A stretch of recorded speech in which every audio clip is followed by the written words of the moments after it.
I'm real revolutionary right now. Support this man, Black Media. He makes sure that our stories are told.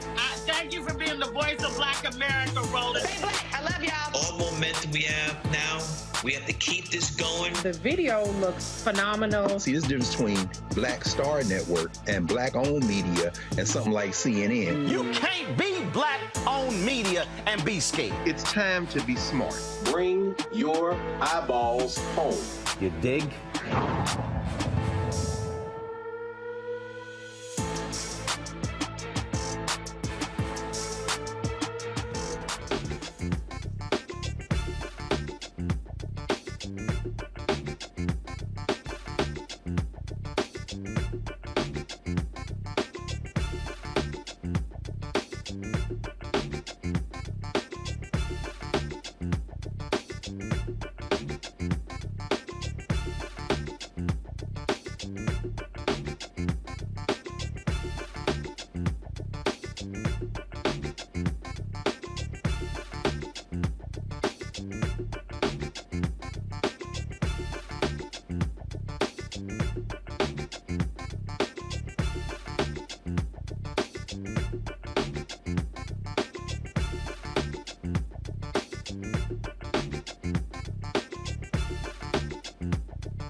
Today is Thursday, August 17, 2023. Coming up on Roland Martin Unfiltered, streaming live on the Black Star Network from Los Angeles.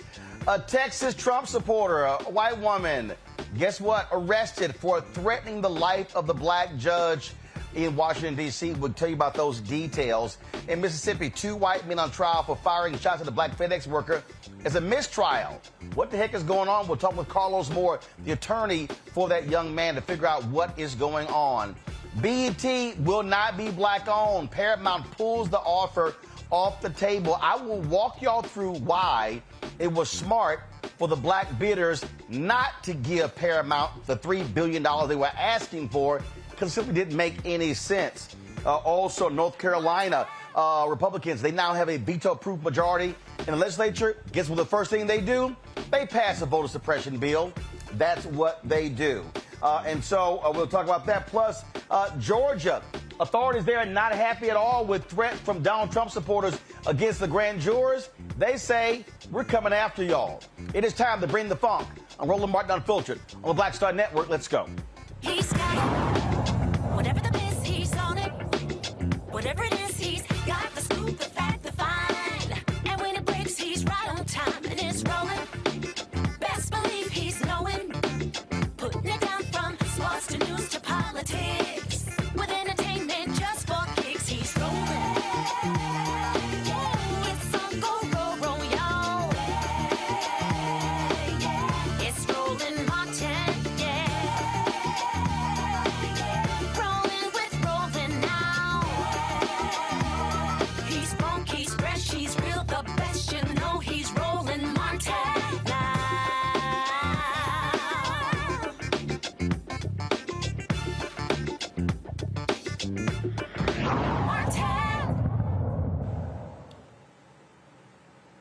A judge in Mississippi said he had no choice but to declare a mistrial in the case of 2 white men who were on trial for shooting at a Black FedEx worker.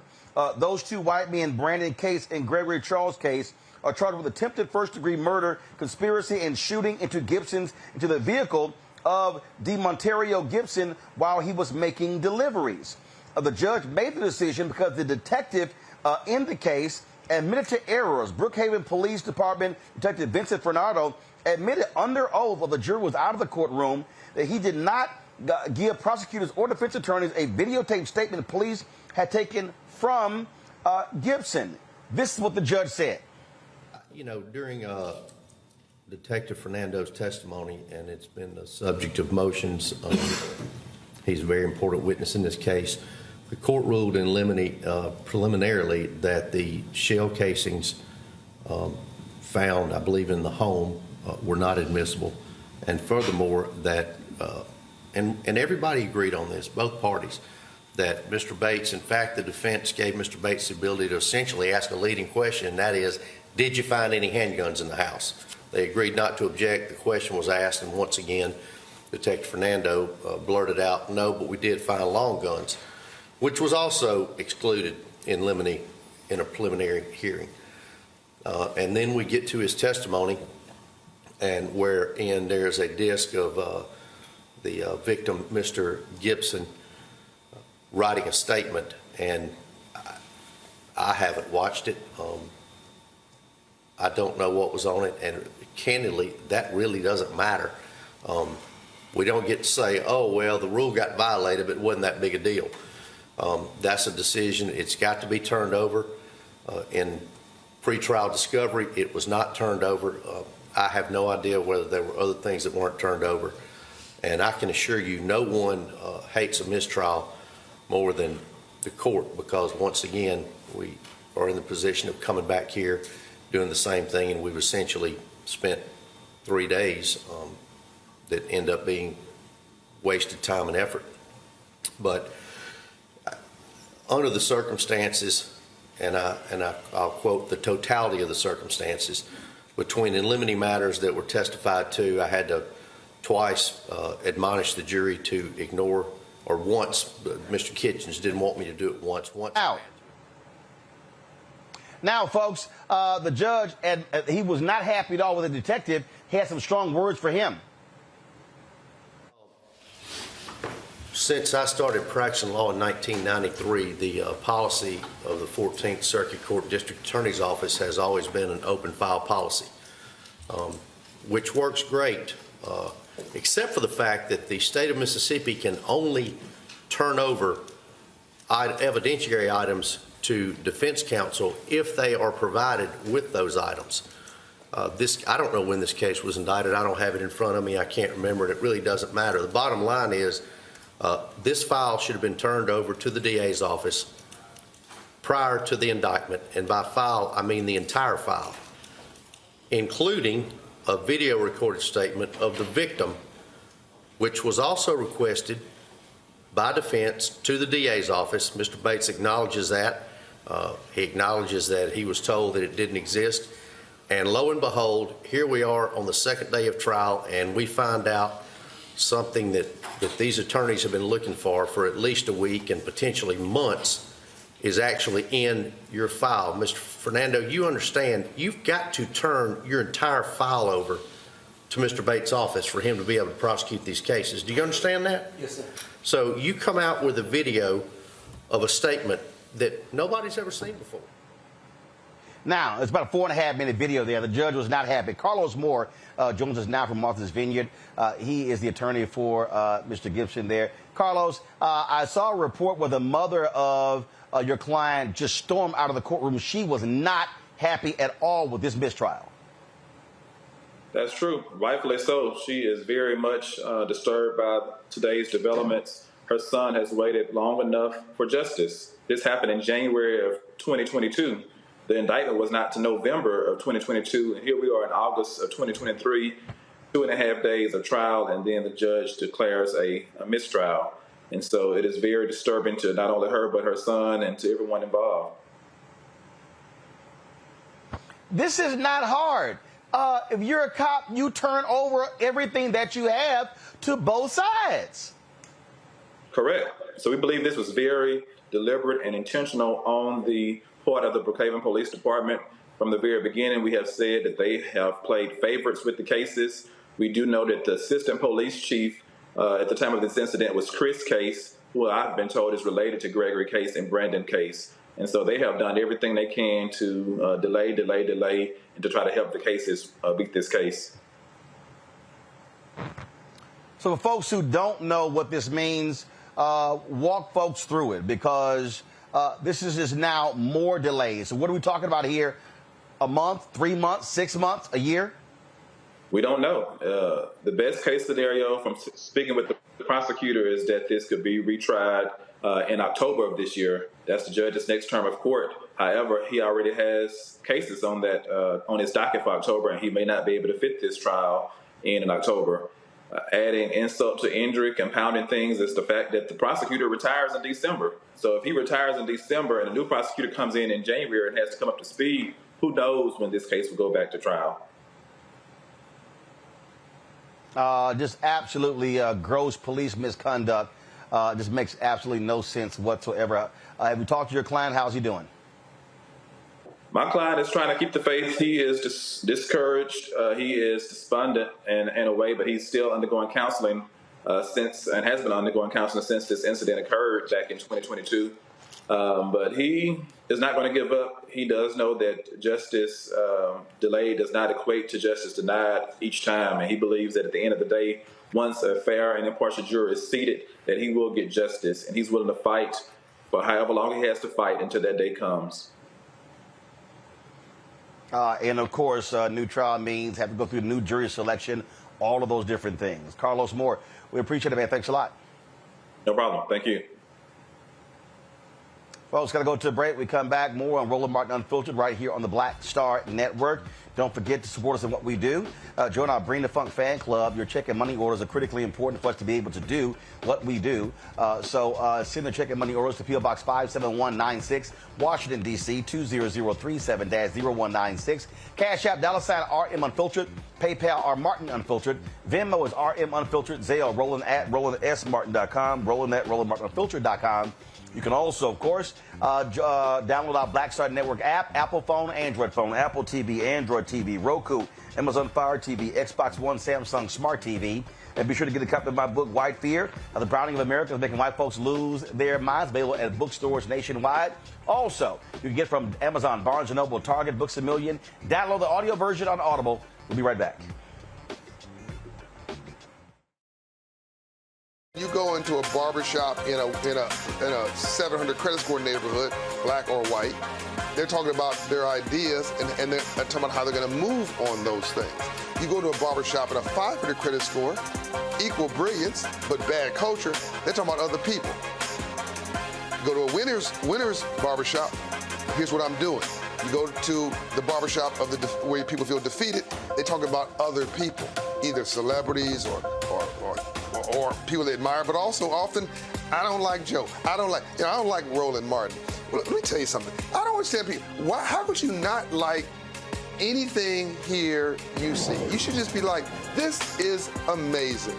It's cool. You may not even like how he does it or how I do it, but it's like, you know what? They're succeeding. They're killing it.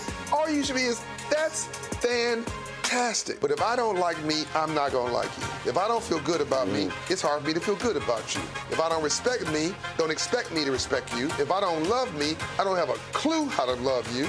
And here's the big one. If I don't have a purpose in my life, I'm going to make your life a living hell.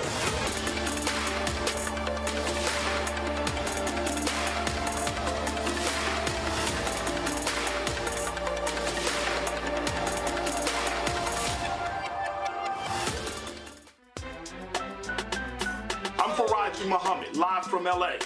And this is The Culture. The Culture is a two-way conversation. You and me. We talk about the stories, politics, the good, the bad, and the downright ugly. So join our community every day at 3 p.m. Eastern and let your voice be heard. Hey, we're all in this together. So let's talk about it and see what kind of trouble we can get into. It's The Culture, weekdays at 3, only on the Black Star Network. Hi, everybody. I'm Kim Coles. Hey, I'm Donnie Simpson. Yo, it's your man Deion Cole from Blackish, and you watch Roland Martin, Unfiltered.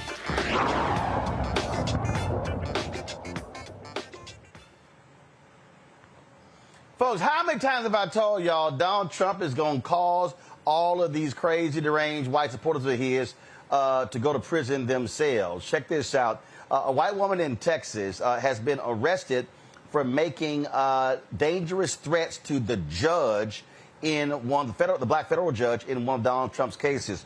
This is absolutely crazy, this particular story here. And so, again, of course, Trump is facing charges in all kinds of jurisdictions. And one of them, of course, is there in D.C. But this woman in Alvin, Texas, first of all, she faces charges of threatening to kill the judge overseeing the case of Trump, the 2020 election case, and Texas Congresswoman Sheila Jackson Lee.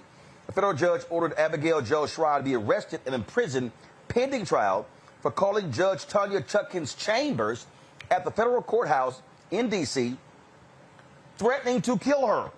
Shry left the voicemail for Judge Chutkan, calling her a stupid black slave before saying, "You are in our sights. We want to kill you." She also threatened to kill all Democrats, members of the LGBTQ community, and Congresswoman Sheila Jackson Lee. Shry warned investigators to be concerned that Representative Lee came to her hometown of Alvin. As a result of the threats, a protective order has been put in place limiting the disclosure of evidence provided by prosecutors and Trump's legal team. Now, in addition to this, in Georgia, Fulton County, MAGA supporters of Trump, they literally are doxing and threatening the grand jurors who indicted him there. The sheriff at Fulton County has made it clear that they're investigating any and all of these threats as well. I want to bring in my panel right now, talk about this here. Dr. Greg Carr, Department of Afro-American Studies, Howard University. Glad to have him with us, back in his familiar place with all the books behind us. He's been in Egypt the last couple of weeks. Candace Kelly, legal analyst, South Orange, New Jersey. Glad to have Candace back on the show. Lauren Victoria Burke, Black Press USA, they're out of Arlington, Virginia. Candace, I'm going to start with you. Do these idiots not understand you threaten a federal judge and you threaten a congresswoman, your ass going to jail.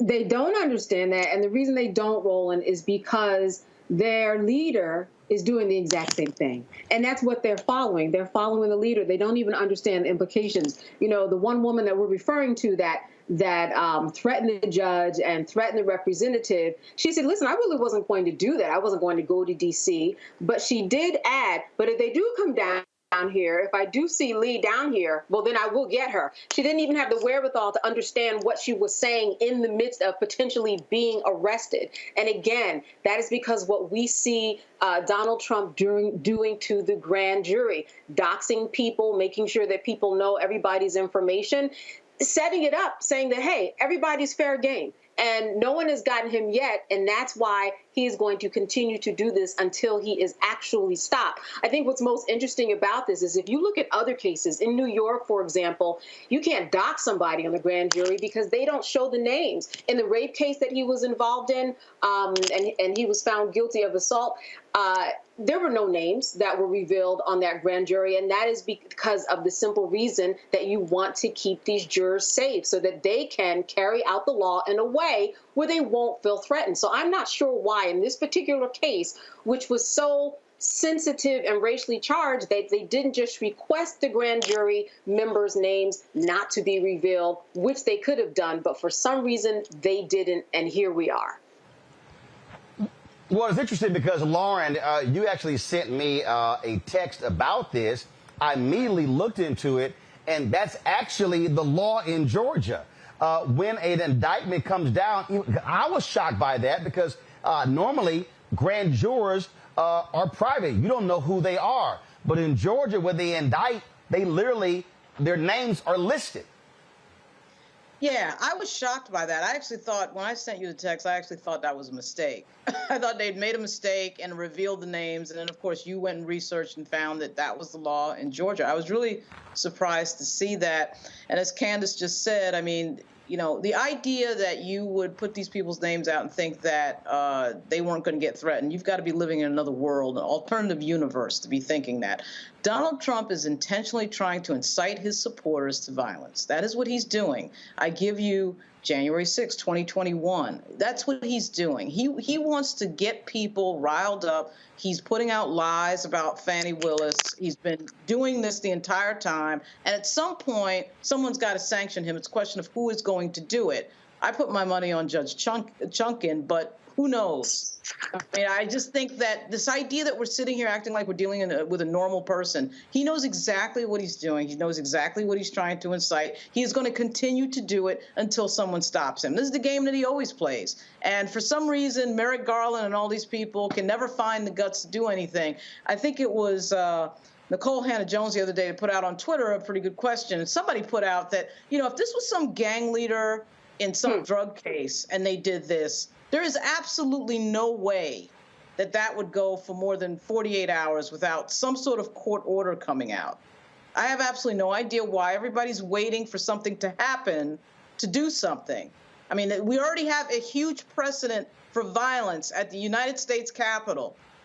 So I'm not sure what big clue has to be sent or what has to happen to wake people up to that this is what Donald Trump does, and he'll continue to do it. Well, and Greg, here's the deal. These far right-wing websites, you got racial slurs. They're putting the address of the grand jurors out there. This is a statement from the Fulton County Sheriff's Office. Quote, the Fulton County Sheriff's Office is aware that personal information of members of the Fulton County grand jury is being shared on various platforms. As the lead agency, our investigators are working closely with local, state, and federal law enforcement agencies to track down the origin of threats in Fulton County and other jurisdictions. We take this matter very seriously and are coordinating with our law enforcement partners to respond quickly to any credible threat and to ensure the safety of those individuals who carried out their civic duty. If anyone becomes aware of a threat, please call 911 immediately or contact your local police department. Look, the thing here, Greg, look, these MAGA people, they really are deplorables and they are dumb, but are they not paying attention to all of January 6th, folks? They will throw your ass in prison. And some of these people are in prison for 3, 5, 10 or more years. So keep playing around and then watch what happens, because Fulton County, they are not going to be nice to these folks. Yeah, I'm not sure, Roland. If you try to call them at 911 right now, you should get a busy signal. Why? Because they've already made the threats. I mean, come on. Right. What are you going to do? These folks have talked about a hit list. They've talked about sending death warrants. They're doxing them with that's a very nice car you have. Shame if something happened to it. Photos, home addresses. Forget 911. That's after the fact. These people have already done it. You know the difference between the Red Scare of the 1950s and 60s and mass hysteria with people pointing fingers at each other, or the Palmer raids of the 1920s with the Red Scare stuff, or for that matter, the 1850s leading up to the Civil War and jumping on the abolitionists. You know the difference between every time this has happened and now? Technology. You now have a virtual clavering.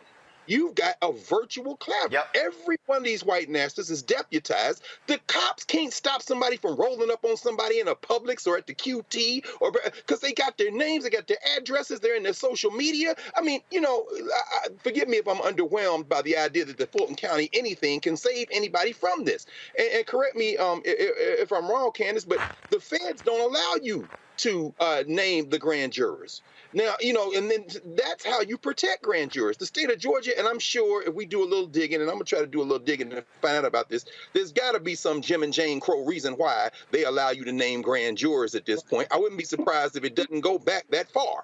But the point is this. Once you have put somebody's name in the street on social media, they are not safe. And so the other thing I would say is in the federal indictment, Donald Trump may have already violated the terms of his release by threatening witnesses. So if they wanted to lock him up now, there's probably a case to be made that he could already be locked up. But, you know, again, as you say, Lauren, they just don't seem to want to push the envelope, even when they have every legal right to do so. Well, Candace, look, here's the deal. Georgia is a little bit different. Remember, for the longest in Georgia, if a police officer was being investigated by the grand jury, they had the right to sit in on all grand jury proceedings, including if witnesses were on the stand. That law was only changed a few years ago when people discovered it, when the Black Lives Matter protests were happening. And people were like, what the hell? This is crazy. And so this is the kind of nonsense we do see in a lot of these states. Yeah, and it is on a state-by-state basis, and that's why we are here specifically in the state, because of the particular penalties that go along with it. There's more of a chance, obviously, for Trump to go down. But when we look at this and you talk about the law that used to be on the book with the police officers, this is all intimidation. And what this does in the future is other people who are in Fulton County, who are in Georgia, once they see this happening and a lack of anything happening, they're going to say to themselves, I don't want to be on the grand jury anymore. I'm not going to respond to anything that comes in the mail. And that interrupts the whole process so that people who look like you and me are stopped because of things like this that people are not taking care of. Greg is correct, and that is that Trump has already done things that are offenses that are worth people going after, that the police should be getting involved in at this point.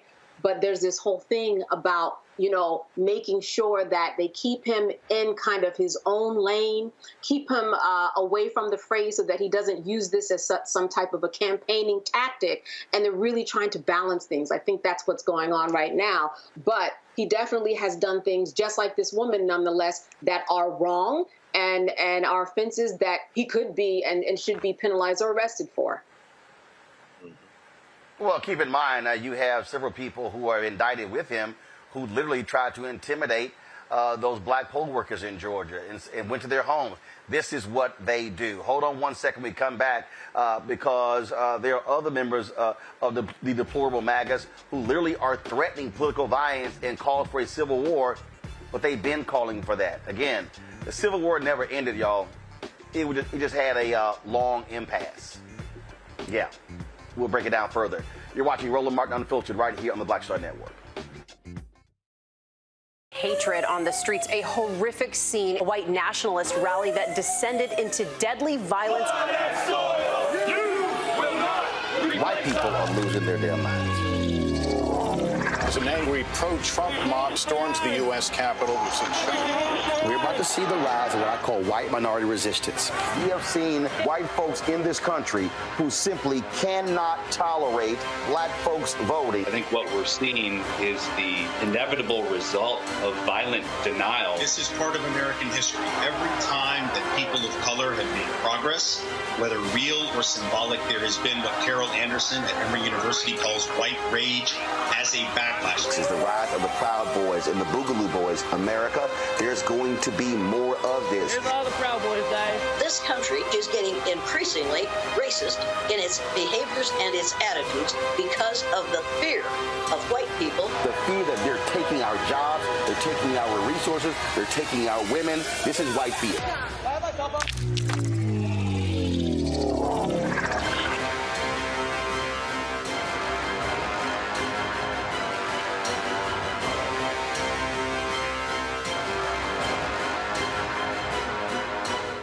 Next on The Frequency with me, Dee Barnes, the shooting of Megan Thee Stallion and the subsequent trial of Tory Lanez.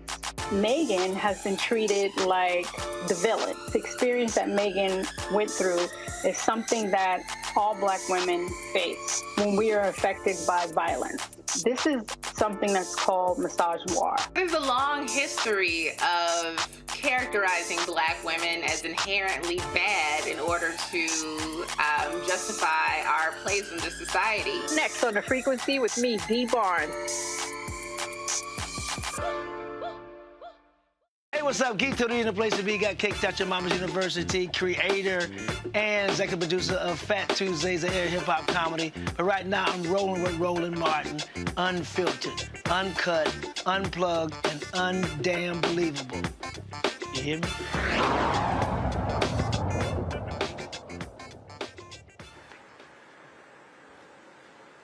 A state rep in Michigan, Matt Maddox, sparked a lot of controversy on social media with his remarks, "Free the 16 electors poolside party" at his home. In an audio recording obtained by The Messenger, Maddox warned supporters that a civil war could erupt or that people would get shot if the government continued targeting conservatives. Listen. Love you all, and thank you for being here tonight and supporting us. It's been difficult for Michonne and I, and I talked to Wes, and I said, Wes, if the government continues to weaponize these departments against conservatives and the citizens that are then the taxpayers, what's going to happen to this country? Does anyone have any idea if this doesn't stop? We're going to take your building away from you and tear it down without your permission. No, what's going to happen? No, what's going to happen before that? Yeah, the goal is communism, right? Or Marxism. The Democrats' dream, right? But what's going to happen before that? Someone's going to get so pissed off they're going to shoot someone. That's what's going to happen. Or we're going to have a civil war or some sort of revolution. That's where this is going. And when that happens, we're going to get squashed. The people here are going to be the first ones. Okay. Come on in. If you're ready for your close-up, Michonne, you're being honored for being an elector. So give her a round of applause. Michonne rules. All right. Thank you, Michonne. Other electors here, but I didn't want to out them. They're just among the crowd, and I didn't know if they wanted to say anything. But it's really better for none of us to say anything. Which is hard, because I like to say shit. They're dismantling the Trump campaign, one person at a time. Michonne's the person in Michigan. She's a target. Number two, they're going to cheat again. You guys know that, right? Yeah. They're never going to stop cheating. And who agrees with me that they did cheat their ass off? Okay? 100% everyone. And what they're doing here, the things that the electors did were things that have been done before. Okay? That's all I'm going to say. And they're trying to take away our right to appeal an election or to question election. Okay? They want to make damn sure that anyone who questions the election or disputes the election in 2024 is threatened by what they're doing to our electors and other people throughout this nation, that you will not say anything. You are going to shut the F up, and you are going to walk into that gas chamber. That's what they want, okay? Because that's what's coming first, though. Yeah. And so what we're going to do, speaking of dividing and conquering, my goal is to get a resolution up to impeach Dana Nessel. She has has obviously committed corruption with this corrupt prosecution. The law is there. Now we need to get the Republicans on paper to sign the resolution to impeach Dana Nessel. We're 56-54, guys, but we have 2 state reps running for mayor. Westland and... Against her. Yes. Not against me. Not against me. Oh, okay. Westland and Warren, Weiss and Coleman. Oh. And both of them have a good chance. I don't want to handicap it for them. Coleman wants my vote. Let's just say that. So we want you to vote for him. And anyway, so if both of those go, for 6 months, we're 54-54. And we have recalls that are going on in our state. If a few of these Democrats are recalled, it's even less than that. So don't lose heart. Don't think that all is lost. We're very close in the House of Representatives. We do have some work to do with trying to buck up some Republicans and trying to inject backbones up into them. But Matt and I will work on that if you just keep supporting us and keep praying for us and keep spreading the word and don't buy into the narrative. So why is Matt Maddox so upset? Well, it's because the Attorney General Dana Nessel actually charged Maddox's wife, the former co-chair of the Michigan Republican Party, with falsely claiming they were duly elected electors for Donald Trump. That's why they're upset, y'all. And so understand the thing here, Lauren, that people have to understand. These people have always threatened violence. They've always tried to attack people. That's what January 6th was about. They were saying it before that. They're angry and all this. Oh no, these people are wrong and we should. They're taking away our rights. No, y'all are just mad because y'all actually broke the law, and that's the deal. They don't believe in being held accountable again because their dear leader has never been held accountable. All of these people are taking their marching orders from him, and I'm gonna tell you who I'm also gonna blame here, Lauren. I'm going to blame the Mitch McConnells of the world who were gutless and afraid to impeach him because had they had the guts to do it, they would have sent a signal to the rest of these yahoos that he is evil and has no place in our political society. Yeah, Mitch McConnell had an opportunity to impeach him. Not only that, had they passed that impeachment vote, had he gone into his caucus and told them to vote for impeachment at that crucial moment, he would have been ineligible to run for president again. So the question of that would have been decided in that moment.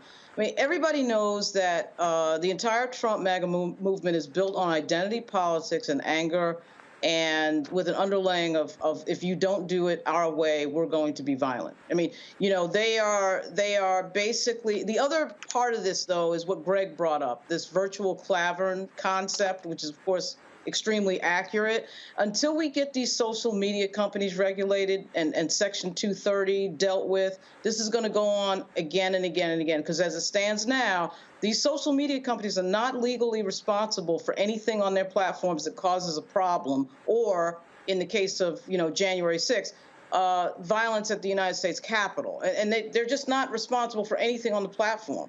And whether it's lying, whether it's disinformation, misinformation, defamation, they're responsible for absolutely nothing. And at this point in the game, we're now far down the line. We know what the connection is. We know why things are different. There are only 2 things that are different between this moment and, say, 20 years ago. One, we had a black president of the United States get elected in 2008. And the second thing is social media. So it allows these people to get this misinfo and disinfo out. And as you could hear on that audio by Dan Merica, that audio is showing the people in the background believing that the election was stolen. Where did they get that from? Well, they got that from Trump lying over and over again, social media putting out that disinfo and misinfo, and absolutely nobody regulating that. So that is a disastrous combination, and that continues. And as you can hear, nobody's really doing anything about that. Nobody's even really talking about it at this point.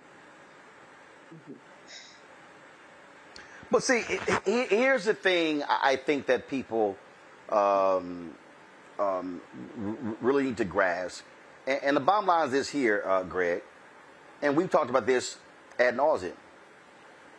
White nationalists and white supremacists, they are the backbone of the Republican Party. The reason they were afraid they were afraid to impeach Trump is because they were afraid of his followers who are their voters. And so they were like, oh, he's going to go away. Remember when Susan Collins said after the first impeachment, I think he's learned his lesson. No. I keep telling people, there is no bottom for this man. It doesn't exist. And so the Republican Party chose to be in bed with him. They had no problem with him being in power. Privately, they trashed the man. They think he's an idiot. They think he's dumb. But they love power. And they, like I said on ABC this week, this was, I think it was February 2017. I said, they have allowed evil into their house, and evil has now consumed them. Yeah. I mean, that's the bottom line, Roland. I mean, there are a number of, I guess it's a fundamental conundrum we're faced with here. We keep talking about the rule of law, but the rule of law at critical moments, because, you know, African people have fought for our own liberation in this country, has helped us, but we perhaps need to understand that we're playing by two different sets of rules here. Fani Willis, of course, has used RICO masterfully in this indictment of Trump with the grand jury. But let's not forget this. She kind of likes RICO. I was in class last night with my law students, and one of them brought up the fact that, you know, she went after Young Thug down there on a RICO case. And to echo what Lauren said, whether it was Nicole Hannah-Jones or whoever said that they were black, it'd be different. Does anybody doubt that if Young Thug's fans had been threatening grand jurors, that somebody would have been locked up by now? But the whole idea, though, is that we think about the law as an absolute, and it is absolutely not an absolute. The political calculus that Candace is talking about, you know, in terms of what to do or not to do with Trump in a kind of delicate situation, is at play here. There was an article in today's Financial Times that talks about this $400 billion in investments in clean tech because of the legislation that, of course, the Biden administration was able to pass through.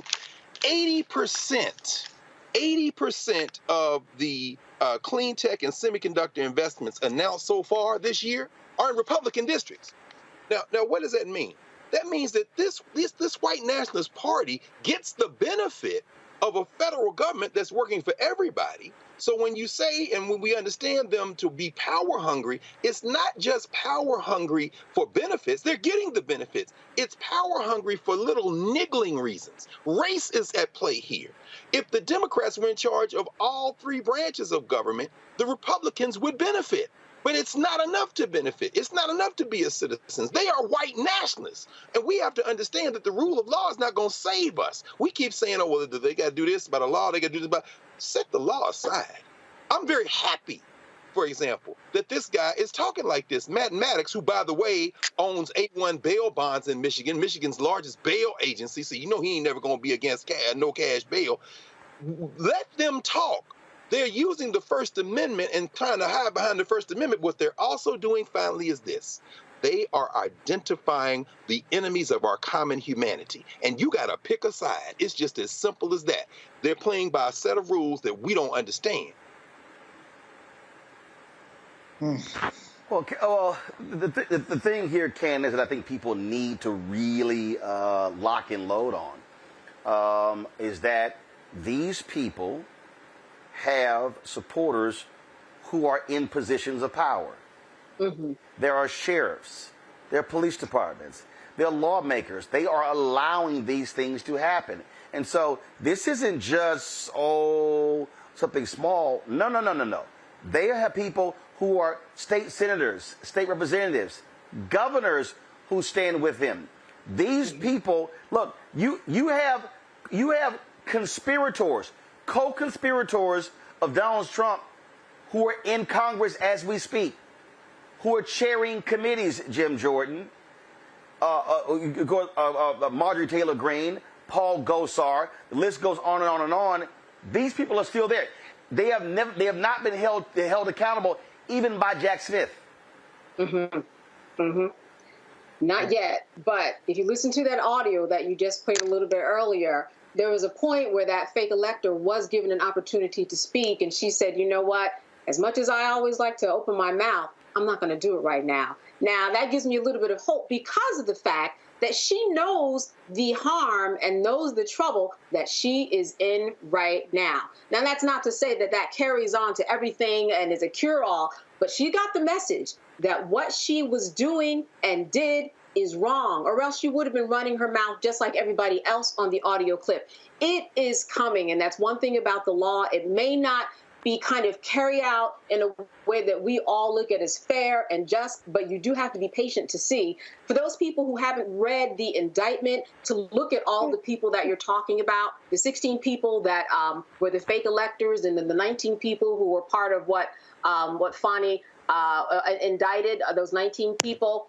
It is very, very clear, and it tells a very, very specific story that involves not just Donald Trump, but this is why she is prosecuting them all at one time under the RICO Act. She wants to make sure that people understand the big picture. It's not about Donald Trump. And in order to see the big picture, you have to look at all of the people involved, and that's why she kind of conjoined everybody together. And one of those electors, like we heard in the audio, she got the message that her time might be up. Otherwise, I think, Roland, she would have been running her mouth just like everybody else on that audio tape. It's coming. Yep. It takes time. Yep, absolutely. Hold tight 1 second. We come back. We're going to talk about a couple of voter suppression bills. Some breaking news out of Texas regarding their voter suppression bill. But in North Carolina, you know those Republicans, once they got a veto-proof majority in the legislature, when that turncoat Democrat became a Republican, oh, that's the first thing they did. Focus on trying to keep black people and others from voting. We'll explain. Plus, I'm going to give you a full breakdown, deconstruction on BET, by Paramount deciding not to sell a majority stake in BET. I'm explaining to y'all why, and also explaining to y'all why y'all need to stop listening to these non-journalists, no due diligence, no source blogs who don't know shit, and all they do is report other BS that other people post that makes no sense whatsoever. Yeah, I'm going to break it all down for you. You're watching Roland Martin Unfiltered on the Black Star Network.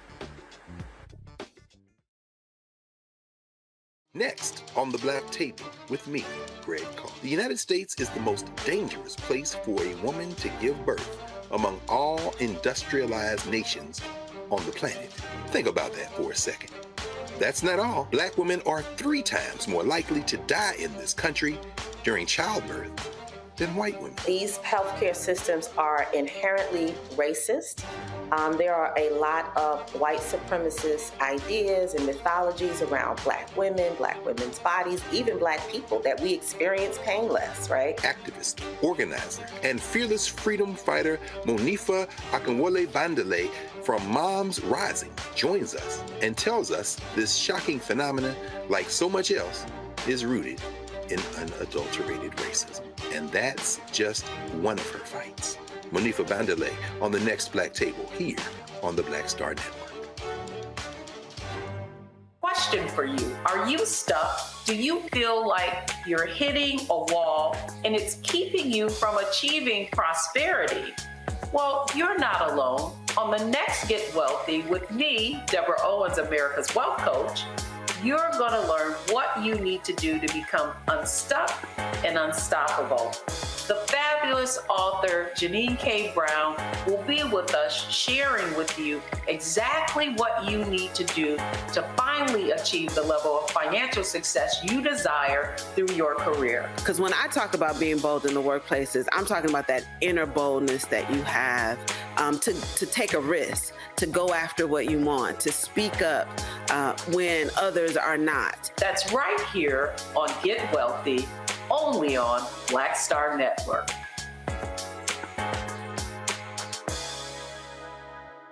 Hello, I'm Paula J. Parker. Truly proud on the Proud Family. I am Tommy Davidson. I play Oscar on Proud Family, Louder and Proud. Hi, I'm Jo Marie Payton, voice of Sugar Mama on Disney's Louder and Prouder, Disney Plus. And I'm with Roland Martin on Unfiltered.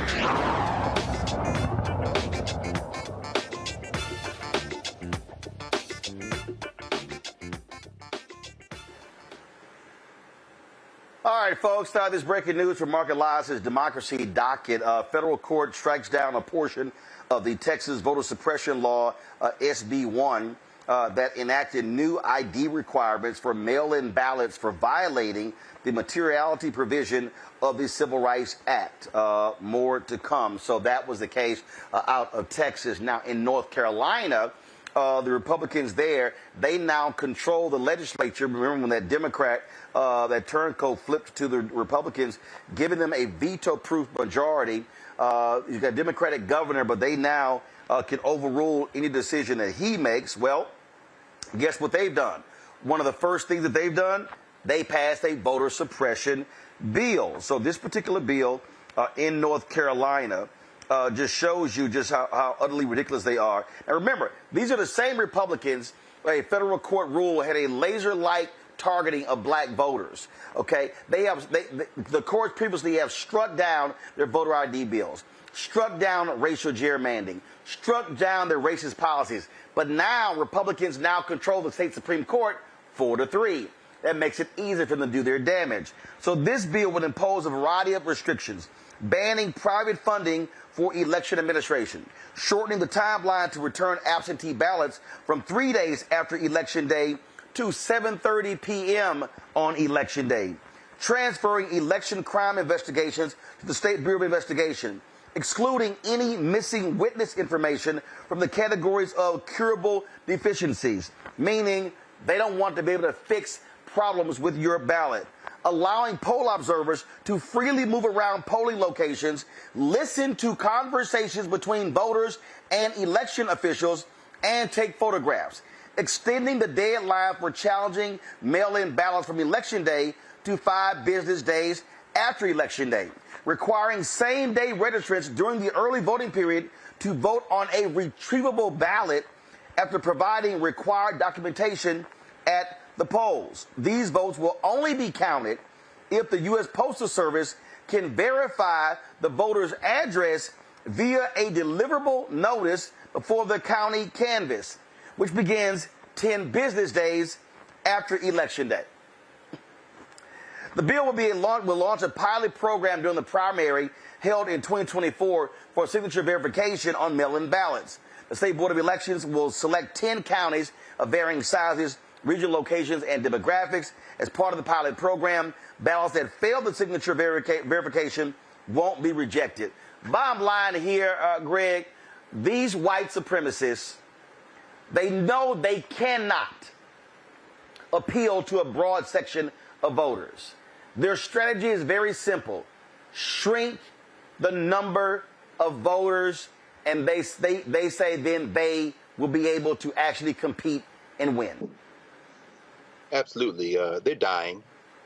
They know it. They're desperate. I welcome it. Because we're finally going to have it out in this funky settler colony enterprise. It's going to have to come to this. It was going to have to come to this, Roland. This has been on track since the first settlers came here and displaced the indigenous people and drug us here in chains.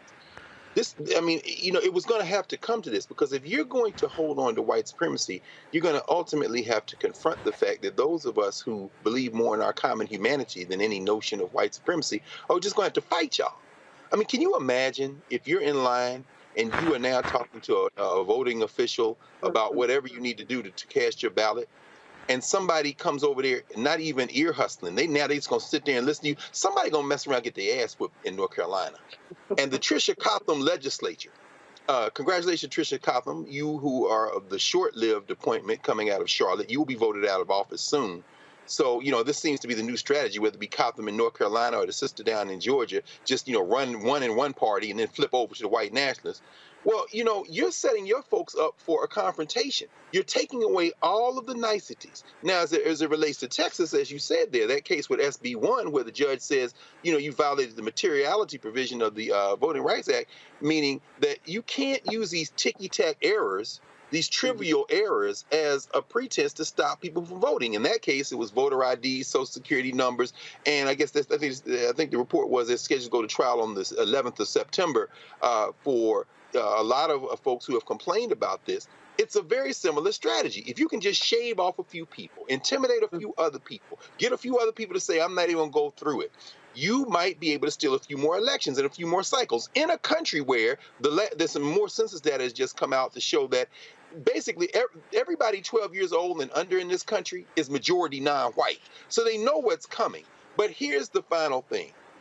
If you just a little study of our history, and you talk about this all the time, Roland, in the 1930s, 40s, 50s, and 60s, the white primary challenges in Texas, the work in Mississippi and Georgia and Alabama and North Carolina, those voting rights cases, Virginia, shows us this. You can put all the mother effer may I rules and roadblocks in place. We will learn those rules better than you. And you know who's going to get their throat cut? The hillbilly horde who shows up with the wrong numbers on election day.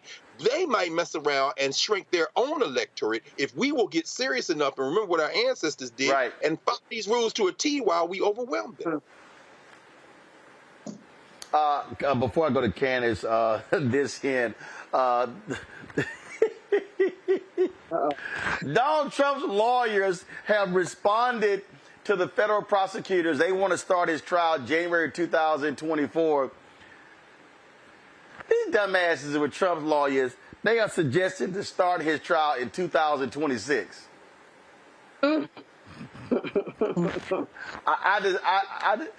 April of 2026. Which one? It's the federal. That's the federal. The case in D.C. The federal case. Yeah. April of 2026. Yeah. Okay. Gotcha. All right. So Candace, get back to this North Carolina. Again, what I need our people to understand is their whole strategy is all about black people, Latinos, and young white voters. And what they're banking on this hardcore right-wing Supreme Court with 63 conservative majority to back them up. And as Greg was saying, we're talking about just different ways to shave off votes, right? When we talk about the third indictment that we just saw come down, he was disenfranchising voters. That's what it was about, defrauding the United States government in the name of democracy. So it all is connected, just little by little, trying to shave off here and shave off there. All I see in these voter suppression laws is a bunch of lawsuits waiting to happen, violation of civil rights, violation of privacy with poll workers walking around listening to your conversation. But these are kind of the little needles that Donald Trump and seeds that he has been planting all along that people are following suit. As you said, he stacked this up a long time ago with the Supreme Court, which is why he's banking on different things along the way. Remember, along the way, he was banking on the electors. Along the way, he was banking on maybe Pence would do it. Along the way, he was banking on the dozens of lawsuits in order to overturn the vote. And now he's banking on these voter suppression laws that are going through, and he's going to ultimately bank on the Supreme Court, as you said. It is little by little, which is why little by little, people on the other side, those who are voting for it, those fighting in the name of voting rights, have to keep on at it because they're not going to stop. They're just like a little kid who's asking for the ice cream from one parent that says no and goes to the other parent and hopes that they say yes. That's what we're looking at. They will never, ever quit. And that's why people who are fighting for the rights, who are voters, can't quit either. And Lauren, this is where, and I keep saying, I need black folks to be playing chess. Let's take Virginia. All office holders in Virginia are up on the ballot this year in terms of the legislature. Democrats are 3 seats away from controlling the House. They have a narrow lead in the Senate. If flip 3 seats, there's a black majority leader in the House in Virginia. There's a black Senate leader. Guess what?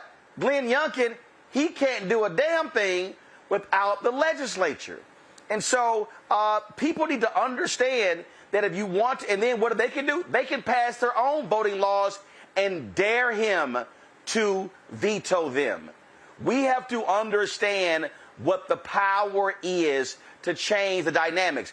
We're talking about all these issues, and I need everybody watching and listening to understand that All of these things are happening because they are a result of people not voting. They are a result. What North Carolina, Democrats could have had a 6-1 majority on the state Supreme Court. Sheriff Beasley loses by 400 votes. It goes to 4-3 Democrats. They lose a seat in 2022. It flips 4-3 Republican. We can't just be mad at what they're doing. We have to recognize that what they're doing is a result of them winning at the ballot box. No, absolutely. And, you know, what you said about Virginia is for real. There's really a realignment in Virginia, in my view, that I think is going to be reflected in the rest of the nation, even though Virginia is 20% black and the nation's 14% black. But you could end up with a black Speaker of the House from Portsmouth, Virginia, Leader Don Scott, as Speaker of the House in Virginia.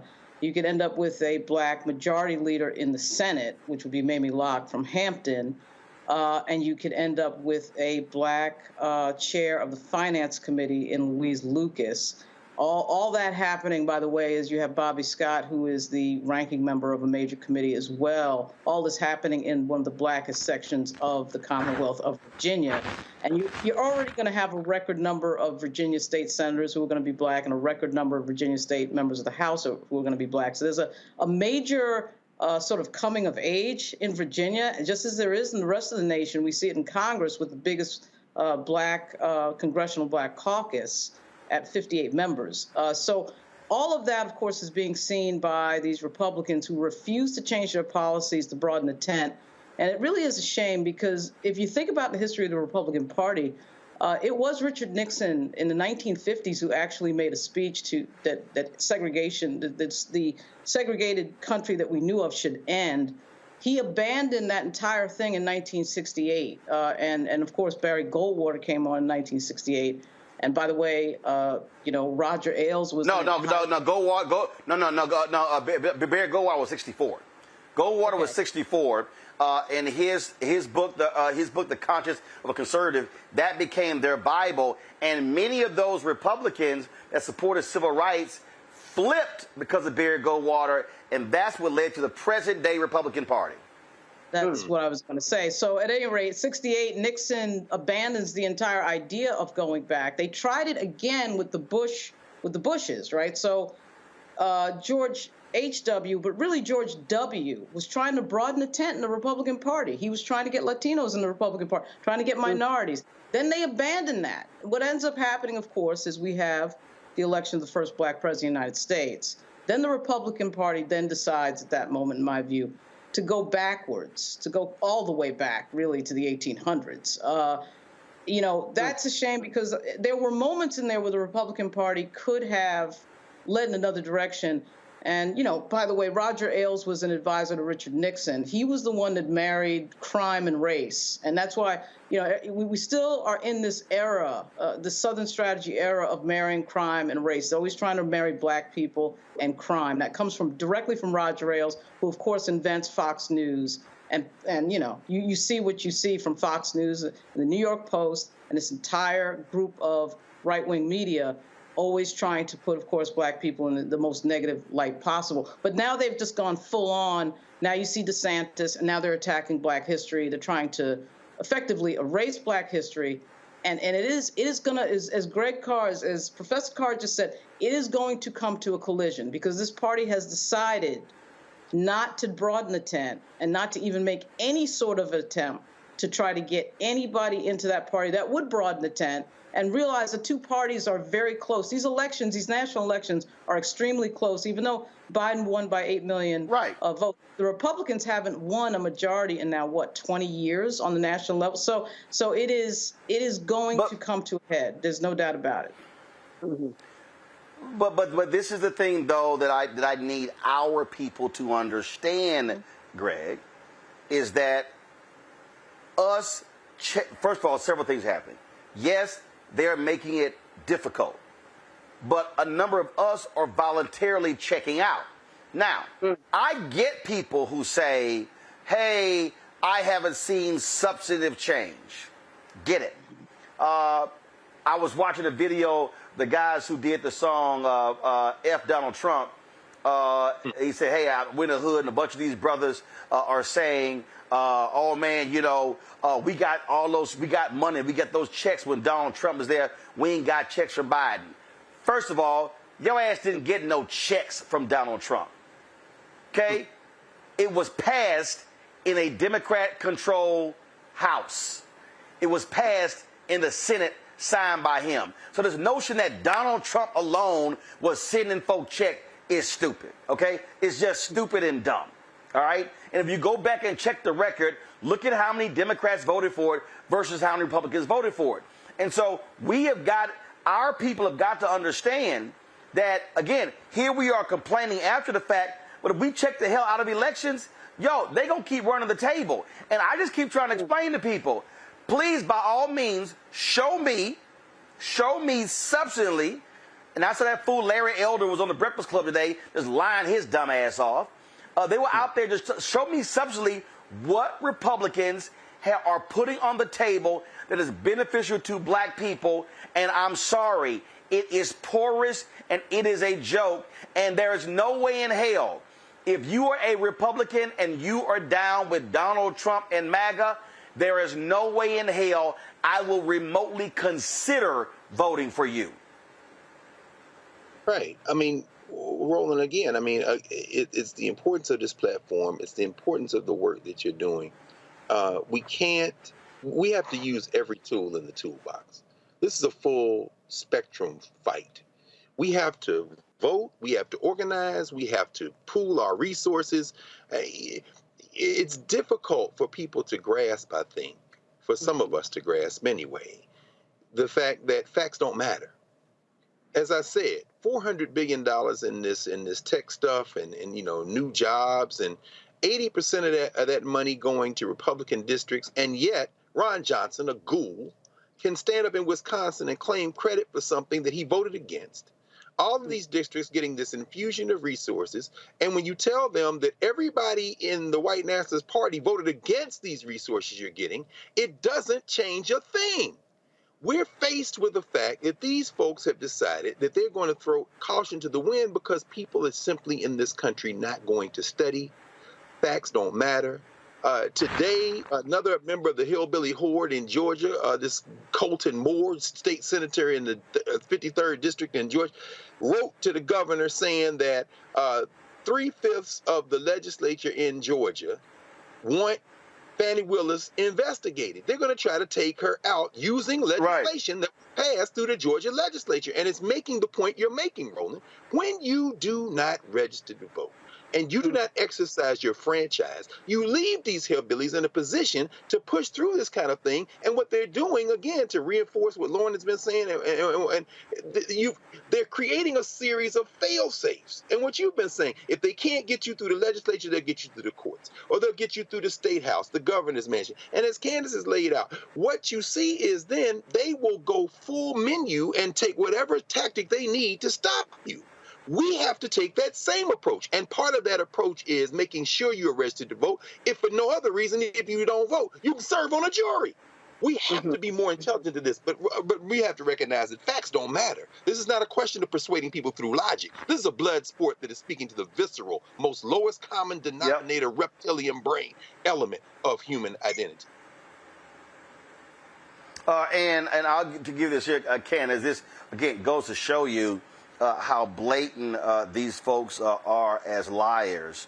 This idiot, Greg Abbott, put out a tweet announcing a record $142 billion in total investment for Texas transportation infrastructure. Thanks to our booming economy, Texas is improving our roadways to meet the growing needs of our state. No, you lying ass.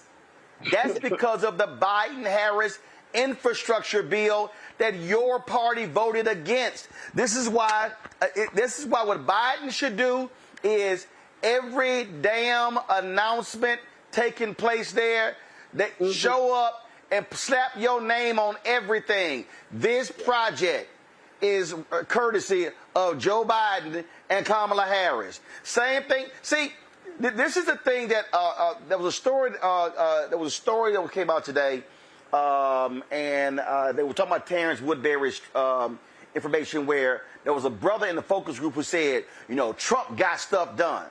No, he didn't. He lied. It's just some dumbasses believed it. But he kept talking about how great things he did, but it was an absolute lie. These folks don't talk about it enough. They don't actually brag enough. They think that's unseemly. No, that's what you have to do, because a bunch of Simple Simons don't know anything else.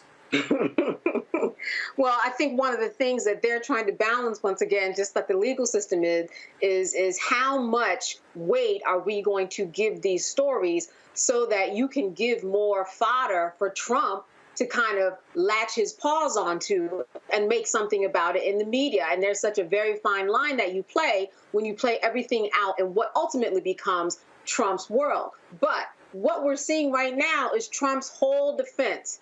I believe it, right? I believe that the infrastructure monies came from something that happened within the Republican Party, not the infrastructure bill that we know Biden has been working on and has been moving along. But if I believe it, and if I say it enough, well, then it was true to me. And if it's true to me, then that's okay. That's going to be my defense for everything. That's going to be my narrative for everything. Yep. That's going to be my reason to be. And that is ultimately going to be Trump's defense in this court of law. I thought it was true that I lost the election. And so when we see these types of people acting in the way that they do, it's all echoing what Donald Trump has been laying out for years. Just say it enough and people will believe. That's what we're seeing, his defense being played out. Yes. All right, folks, hold tight 1 second. When we come back, I'm going to talk about Paramount pulling the BET auction. I'm going to walk y'all through what really went on here and why it was stupid for anybody to give Paramount the amount of money they were asking for. You're watching Roland Martin Unfiltered right here on the Black Star Network.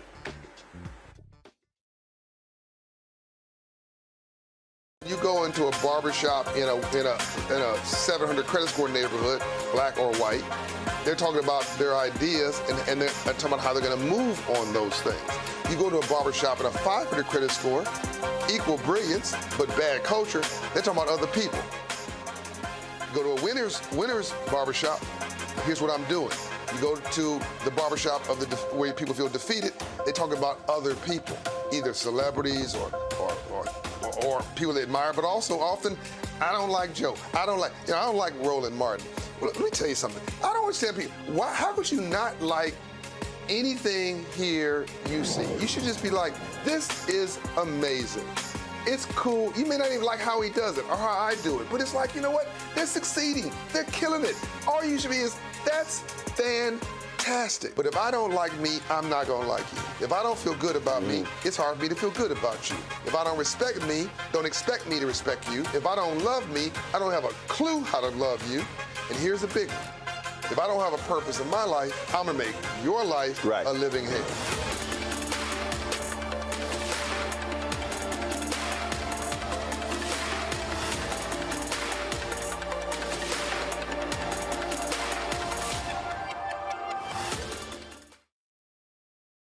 On a next A Balanced Life with Dr. Jackie, we're talking all things mental health and how helping others can help you. We all have moments where we have struggles, and on this week's show, our guests demonstrate how helping others can also help you.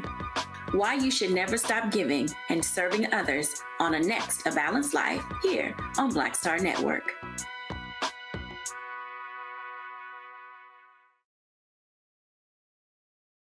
Question for you. Are you stuck? Do you feel like you're hitting a wall and it's keeping you from achieving prosperity? Well, you're not alone. On the next Get Wealthy with me, Deborah Owens, America's Wealth Coach, you're going to learn what you need to do to become unstuck and unstoppable. The fabulous author Janine K. Brown will be with us sharing with you exactly what you need to do to finally achieve the level of financial success you desire through your career. Because when I talk about being bold in the workplaces, I'm talking about that inner boldness that you have to take a risk, to go after what you want, to speak up when others are not. That's right here on Get Wealthy, only on Black Star Network. Farquhar, executive producer of Proud Family. You're watching Roland Martin Unfiltered.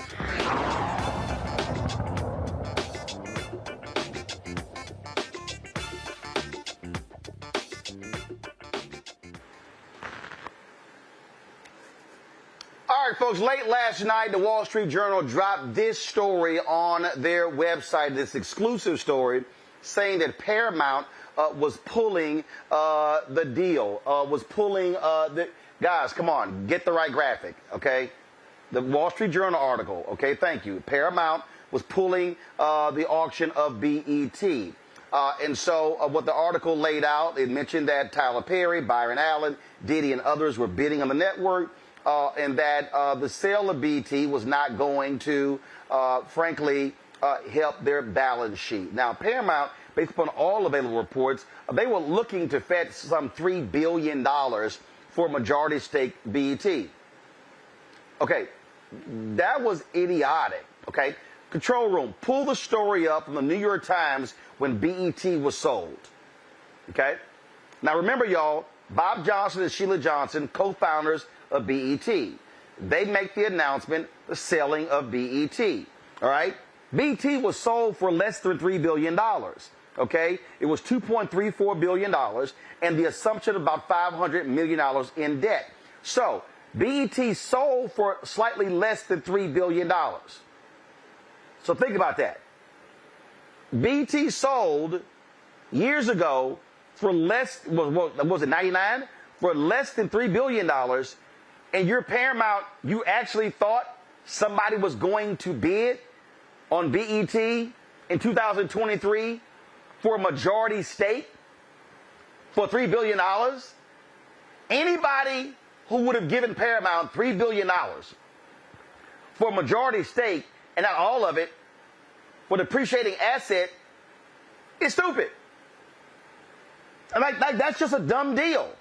So I need people to understand what's going on here. They actually thought that black folks were going to overpay for the asset. Now, here's the whole deal. When you're selling these companies, you hope somebody overpays.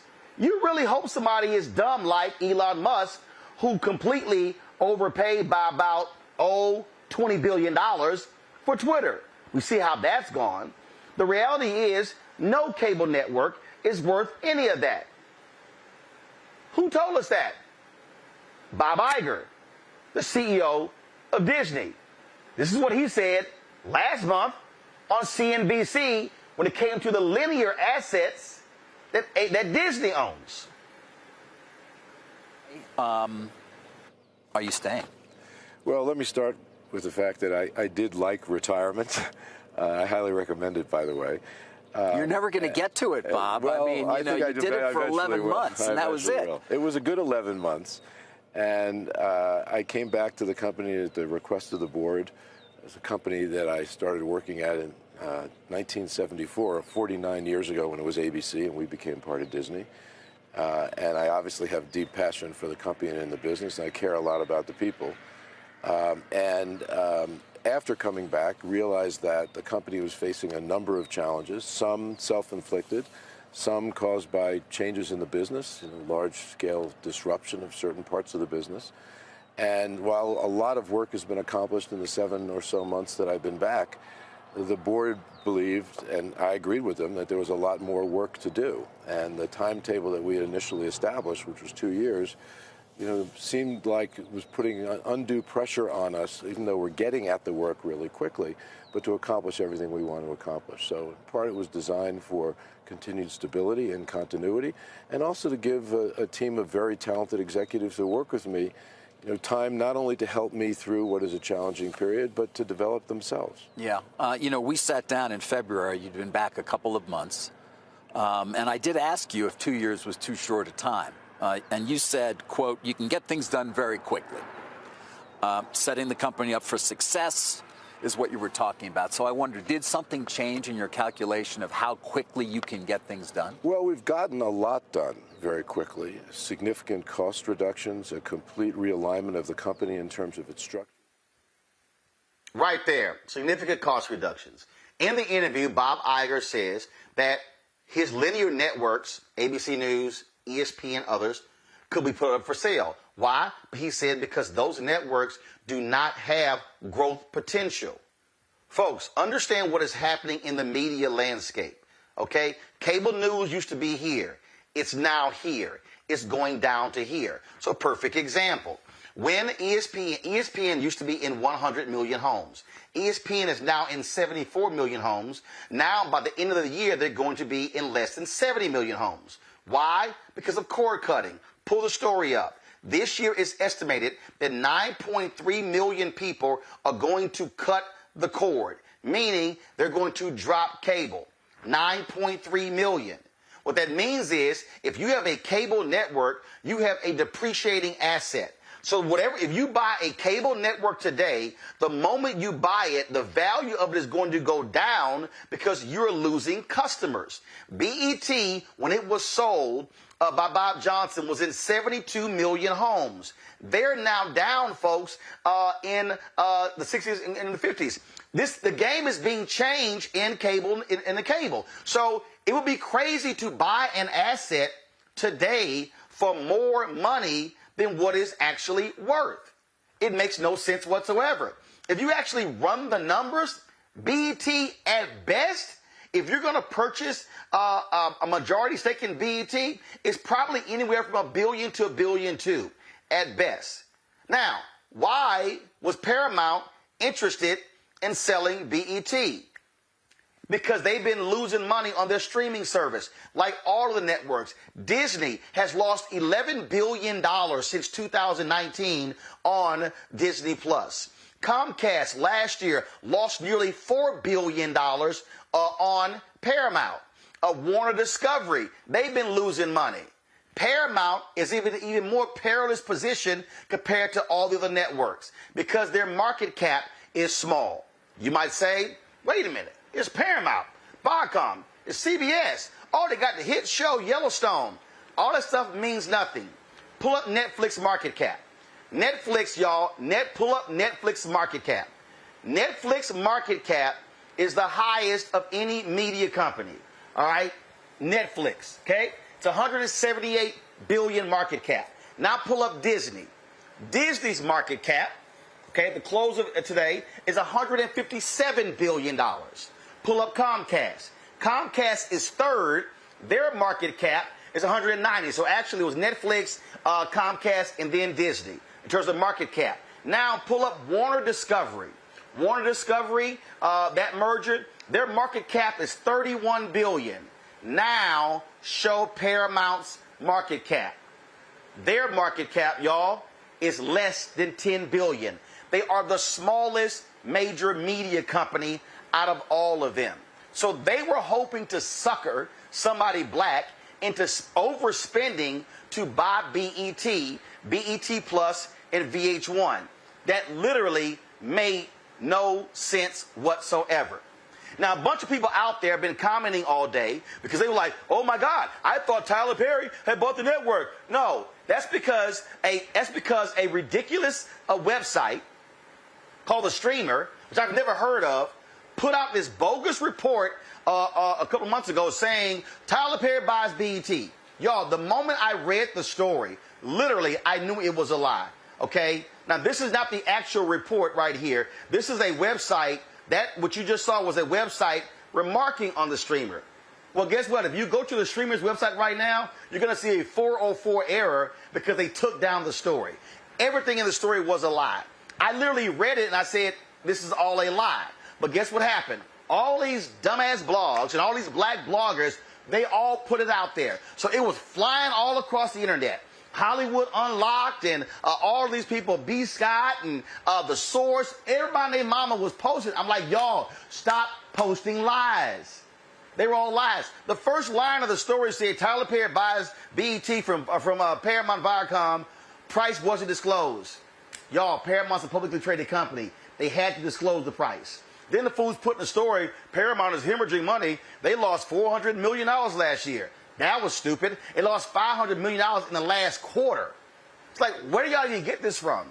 And this is one of the biggest mistakes that we're seeing in black-owned media and black-targeted media. that we got a bunch of non-journalists who have no sources, who do no due diligence, who do no fact-checking, who put this stuff out to the public, and they know nothing about what the hell they're talking about. And that's what I keep telling y'all. Stop listening to people who are not credible, who all they do is repeat what other people say. I can't stand all of those Instagram black media companies who all they do is just, hey, so-and-so is reporting. They don't even pick the phone up to double check anything. And so that's what you were dealing with right here. And so you had Byron Allen in the process. You heard possibly Group Black, Shaquille O'Neal, Kenya Barris, 50 Cent. You had a whole bunch of people whose name were thrown out there. Most of those people were not actually involved in this particular deal. And so Paramount now pulls it off of the table. BET is not going to be black owned. I wouldn't be surprised if they try to do it a little bit later, but here's the whole deal here. Anybody who tried to buy that network would have been crazy to spend that amount of money. It's smarter, frankly, if you're Diddy, why would you bid $1.5 billion, $2 billion on BET when you already own Revolt? It's smarter for you to take a tenth of that, 100 million, 200 million, and invest it in Revolt and build Revolt out to be a digital operation. Folks, understand what's happening in the cable business. It is dying. The numbers are going down, and those customers are not coming back.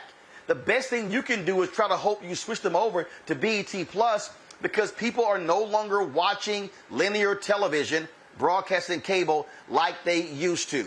The costs are also a lot higher. And so that's what you're sitting here dealing with. And so I need people to I see all this stuff. I saw some idiot, what's that dumbass Black Millionaires, and I've dealt with them before. And again, and I'm calling names out because names need to be called. They posted some stupid tweet, the speculation. Anytime you see somebody throw out the speculation, stop following them because they don't know what the hell they're talking about. So that was this. So let me see if I can pull it up, because I smacked them upside their head with it as soon as I saw the tweet. Oh, here it is. Paramount Global owns BET announced that they're no longer interested in selling a majority stake in BET after a bidding war of black billionaires to make BET black-owned again. Quote, many are speculating that it was a publicity stunt to get black people back watching BET. Black millionaires, y'all are idiots. Y'all are idiots. And you know what? No one should be following y'all. That wasn't the speculation. People are like, oh, they were doing this to get us to watch the BET Awards. You were already watching. That wasn't it. It was an actual deal. It was an actual offer to try to get the bids. But they got suckered into people throwing out crazy numbers when BET was never worth those numbers. It would be financial suicide to bid $3 billion for something that wasn't even purchased for $3 billion when it was at its highest. Who should we listen to on that one? How about Bob Johnson? This is what he told Bloomberg. You operate BET before you sold to Viacom. 20 years. You sold for roughly $3 billion, ultimately. So in hindsight, had you held on longer, would it be worth more today, or would it be worth less today because the cable world's changed so much? It would be, in my opinion, less today, because once streaming came along and the technology allowed people to have streaming wherever they could carry content, on your phone, on your laptop, in your home, wherever you go, it changed the paradigm of cable, and it allowed people to sort of pick and choose in an a la carte way what they wanted to watch. So if you only wanted to watch Netflix, you just get Netflix. Cable, you were paying for a bundle, even though you didn't watch all of the channels. So some people were paying for, if you weren't a sports fan, you're paying 30 cents, 30, 40 cents, whatever it is now, for ESPN. But if you never watched ESPN, you had to pay for it because it was part of a bundle. Actually, you're not paying 30 or 40 cents for ESPN. You're really paying anywhere from $8 to $10 for ESPN. See, here's what people don't understand. When you get your cable bill, you know why your cable bill is so high? It's because most of these cable networks, they're being paid per subs. Meaning, the cable companies are negotiating with the cable networks, and so they say, okay, we're going to pay for this. So all y'all people, everybody out here, you have cable and you hate Fox News, you're subsidizing Fox News. You didn't realize that, huh? Yeah, you are subsidizing Fox News. Because if Fox News is in 80 million homes, and Fox News has negotiated a $2 per sub carriage fee, that means, pull your calculator out, that means 80 million times $2, that's what Fox News gets per month for the cable companies per year for the length of the contract. Yep. BET has a carriage fee.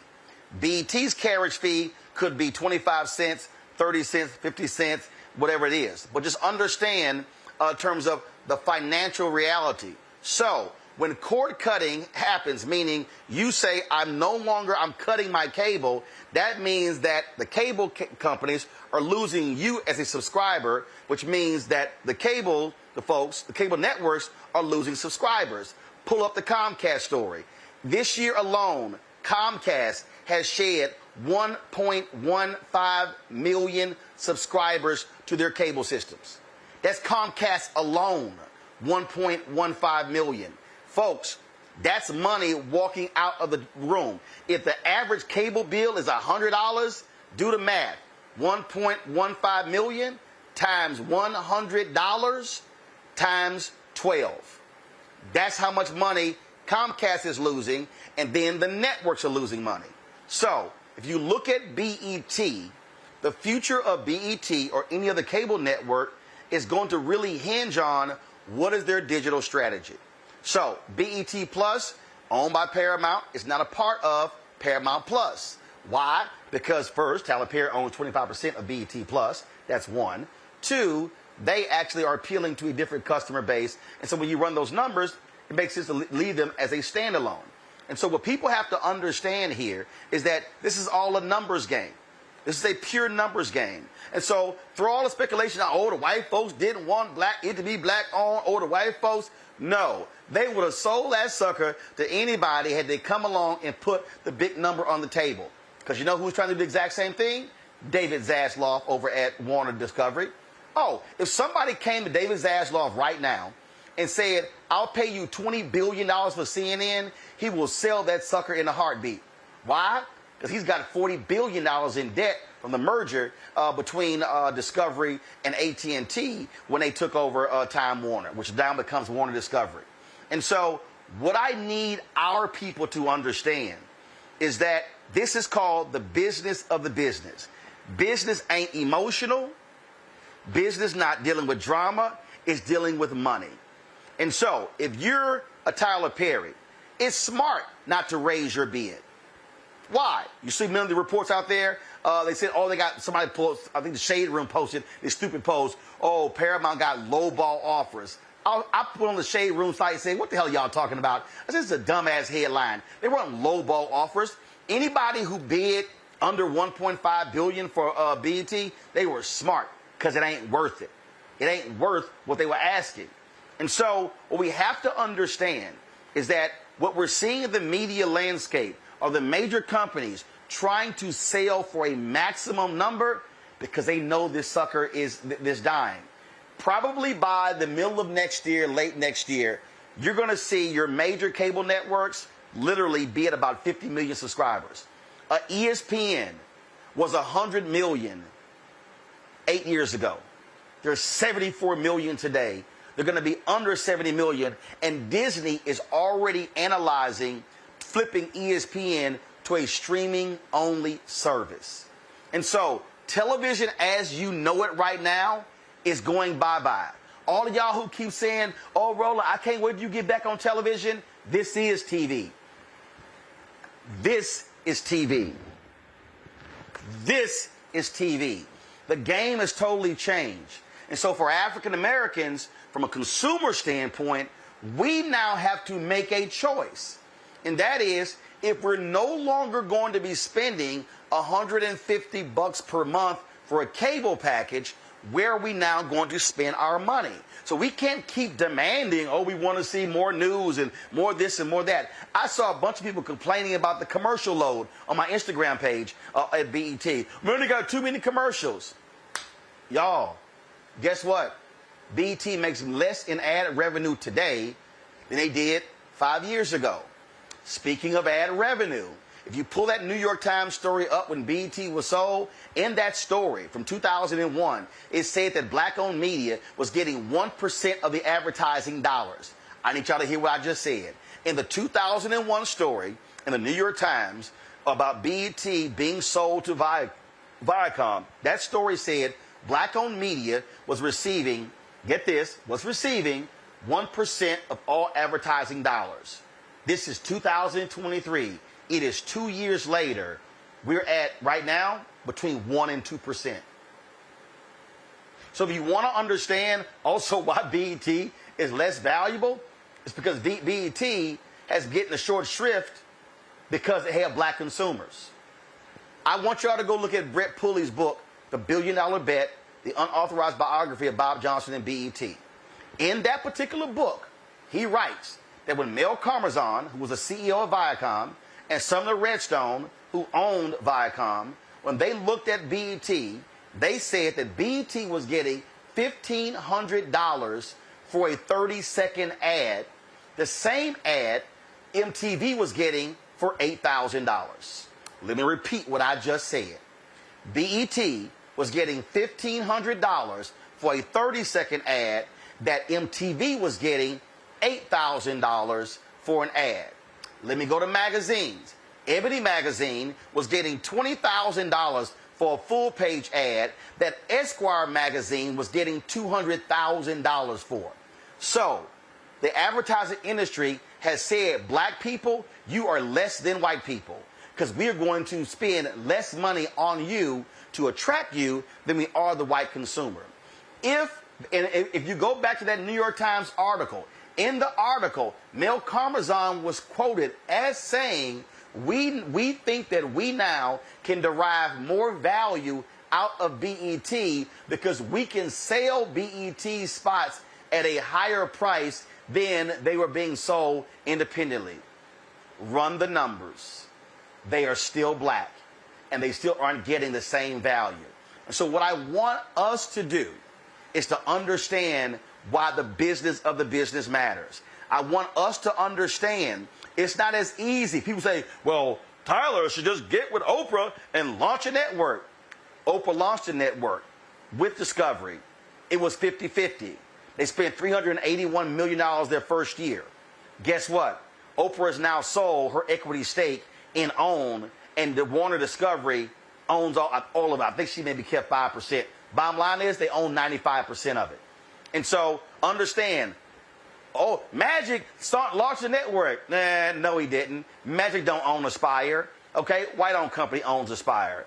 Bounce was never black-owned. You had a small percentage of black people who owned Bounce. It was a white guy who owned it, and he sold them to Scripps. And so really, when you talk about who's black out there who owns a network, yeah, you got TV One, okay, or a publicly traded company. You got Didi with Revolt. But the reality is you do not have, you got the Africa Channel, of course, you got Byron Allen on his companies, but you do not have as many as people think. So I need our people to understand when we're out here just throwing stuff out and just saying do this and do that and we need this. But every black person who says we need this, my question to you is, will you support it? Because see, here's what I find to be interesting. It's a whole bunch of black people. Matter of fact, let me pull it up. If I look at right now, if I go to my Instagram page and I see 6,516 people who liked my Instagram post about Paramount not selling BET, and I see 495 comments, I guarantee you, if I ran a check on the names of the people liking this, I could probably guarantee less than 5% of the people who follow me, who liked this post, actually contribute to this show. So when I go down the line and people say, we need this and we need that and we need this and we need that, are you going to support those who are providing what you say we need? I'm going to go to the break, come back with my panel, and discuss this further. You're watching Roland Martin Unfiltered on the Black Star Network. When you talk about blackness and what happens in black culture, we're about covering these things that matter to us, speaking to our issues and concerns. This is a genuine people-powered movement. There's a lot of stuff that we're not getting. You get it, and you spread the word. We wish to plead our own cause. Too long have others spoken for us. We cannot tell our own story if we can't pay for it. This is about covering us. Invest in black-owned media. Your dollars matter. We don't have to keep asking them to cover our stuff. So please support us in what we do, folks. We want to hit 2,000 people, $50 this month, raise $100,000. We're behind 100,000, so we want to hit that. Y'all money makes this possible. Check some money orders. Go to P.O. Box 57196, Washington, D.C. 20037-0196. The Cash App is $RM Unfiltered. PayPal is R Martin Unfiltered. Venmo is RM Unfiltered. Zelle is roland@rolandsmartin.com.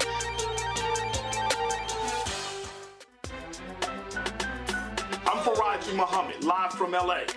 And this is The Culture. The Culture is a two-way conversation. You and me. We talk about the stories, politics, the good, the bad, and the downright ugly. So join our community every day at 3 p.m. Eastern and let your voice be heard. Hey, we're all in this together. So let's talk about it and see what kind of trouble we can get into. It's The Culture. Weekdays at 3, only on the Black Star Network. Hey, it's John Murray, the executive producer of the new Sherry Shepherd Talk Show. You're watching Roland Martin Unfiltered.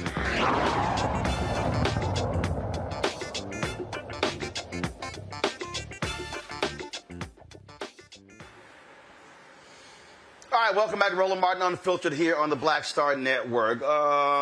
Greg Carr, I want to start with you. People get very emotional about these things when things that are black owned and then people sell. To this day, there are people who trash Bob Johnson and Sheila Johnson selling BET. And I have to remind people that, first of all, the sale of BET created more black millionaires than any other company in American history. Because BET was private, it went public, and then it became private again. But when it went public, a lot of people kept their equity, and so when it got sold, they became rich.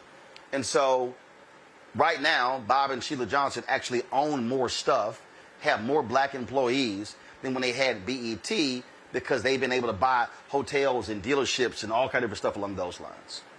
And I'm always trying to explain to people also that I get the emotional investment.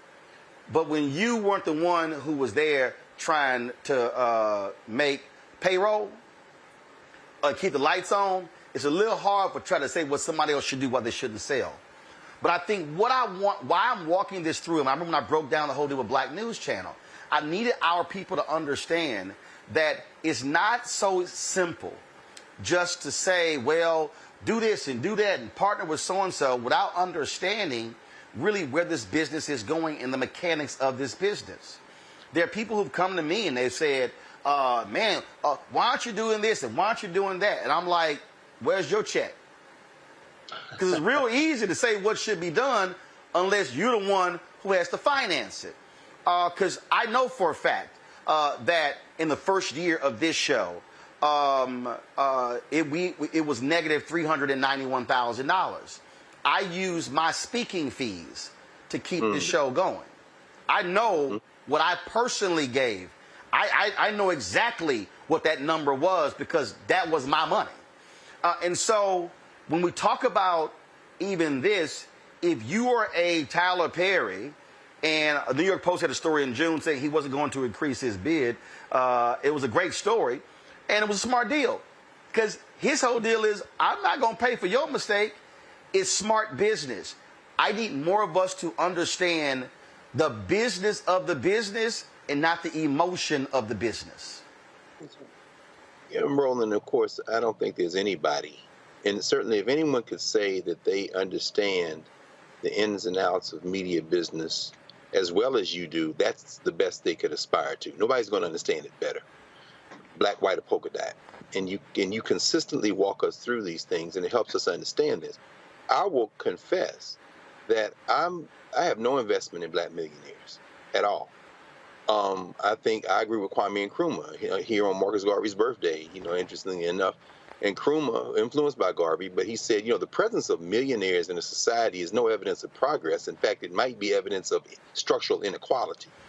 So, but that having been said, listening to you and understanding, how you have moved through the world at great sacrifice and deep investment, my question to you really is about how we penetrate the hearts and minds of our people so that we can have a little bit easier time to organize. We know that the civil rights movement, the long black freedom struggle, was undergirded by the black press, by black radio, by trained black journalists, and the platforms, for lack of a better term, in that period, the Pittsburgh Courier, the black radios, the Chicago Defender. Black people looked to them for news and for information, for guidance, for opinion. And here we are in a media platform where I was just reading, it's interesting, Bob Johnson mentioned sports, just reading about the disintegration of the Pac-12 and how this is all a bidding war over content because people will watch sports, and they have turned a little bit from professional sports. The NBA has a contract coming up, and they're looking at these college leagues for content they can mine for profit. But we saw what happened with you at TV One, not an investment in news at TV One. We remember the days of Bev Smith and Ed Gordon at BET and the turn away from that. To now we got Tyler Perry with the same show with different names, whether it be the Oval or whatever, Brothers and Sisters, all them scripted. The dumbing down of Black America parallels the dumbing down of America. That's why these hillbillies will go out there and claim that Donald Trump won the election. My question to you is, what do you see as the future and the strategy for news and information in a moment in American and world history when we need it now more than ever? What role? How does the Black Star Network? How does independently own? How does that fit in this landscape? Mm-hmm. So I'll unpack it this way because you called it the dumbing down, but it's actually not. It's actually the demand for that type of content. Here's what I mean by that. Mm. And I'll ask Lauren and Candace this because they are two Black women. How many of you, Candace and Lauren, how many of you know highly educated, highly compensated Black women who love the Real Housewives shows and Love and Hip Hop? You trying to get us in trouble, Roland? No. All you gotta say is, I know some. But that is a niche market that does not accompany the particular demographic you described. Actually, it is. Let me explain to you why. Let me explain to you why. It's because of these two right here. When Greg's brother says on our promo, bring your eyeballs home, wherever Black eyeballs go, that's where the industry goes. Let me explain this. If you pull the Nielsen report, Black people, I need everybody listen to what I'm about to say. Black people watch more TV than any other group in America, and it ain't even close. Our television consumption exceeds an average work week. Black consumers literally watch, listen to me clearly, Black consumers literally watch more TV than a 40-hour work week. That's how much TV we consume. Mm-hmm. If you look at daytime television, if you want a successful daytime show, all you have to do is capture the black demo. You capture that, then you pick up a few white folks and others, you have a successful show, you make money. So all of these networks, so there's a reason why you are seeing a plethora of black content. Bravo, MTV, VH1, Lifetime. We could go on because we consume it all. So what happens then is that you have black folks who are driving these shows. Our viewing habits are driving the content. So they go, that's what you want to see. So I'll give you a perfect example. Candace, you're a lawyer. Have you noticed the explosion of true crime shows? Oh, on yes. television? Oh, yeah, and podcasts. Have you noticed Oh, yeah. have you noticed how many of those shows feature black people? Mm-hmm. Mm-hmm. Do you know why? Because that demo, those shows have exploded with black viewers. That's right. And so what then happens is, when we watch those shows, TV One literally has now, it used to be like just Tuesday nights. They got now like 2 nights, it's just true crime. Go down the line. You can network after network after network after network. So what now then happens is we flock to those shows, we record them, we watch them live, we watch the playback. Advertisers spend crazy money on that, and then they go, they're not watching the stuff over there. So to answer Greg's point, what we do is we say, oh, we would love to see news and this, but when it comes to what we do with this, it's not that. And that's the problem where we are now. And then when something happens, we then go, why didn't anybody tell me about that? It's because you were watching true crime shows, you were watching Love and Hip Hop, you were watching Real Housewives, you were watching daytime television, you were watching everything else. And so then when that suffers, and I'll go back to Bob Johnson when he had BET. I remember being at NABJ, and he gave a keynote speech, and somebody stood up, why are you not showing HBCU football games? He said, because y'all don't watch. Well, why don't you have more news? He said, because y'all don't watch. Y'all don't watch. Rolling. The numbers are the numbers. And on the last point, I'm just going to give you this here. Tyree Nichols. When the body camp, there were 4,000 people who were watching us, which was actually higher than what we normally get live. 15 minutes after the body cam video watch, we hit 29,000 live viewers.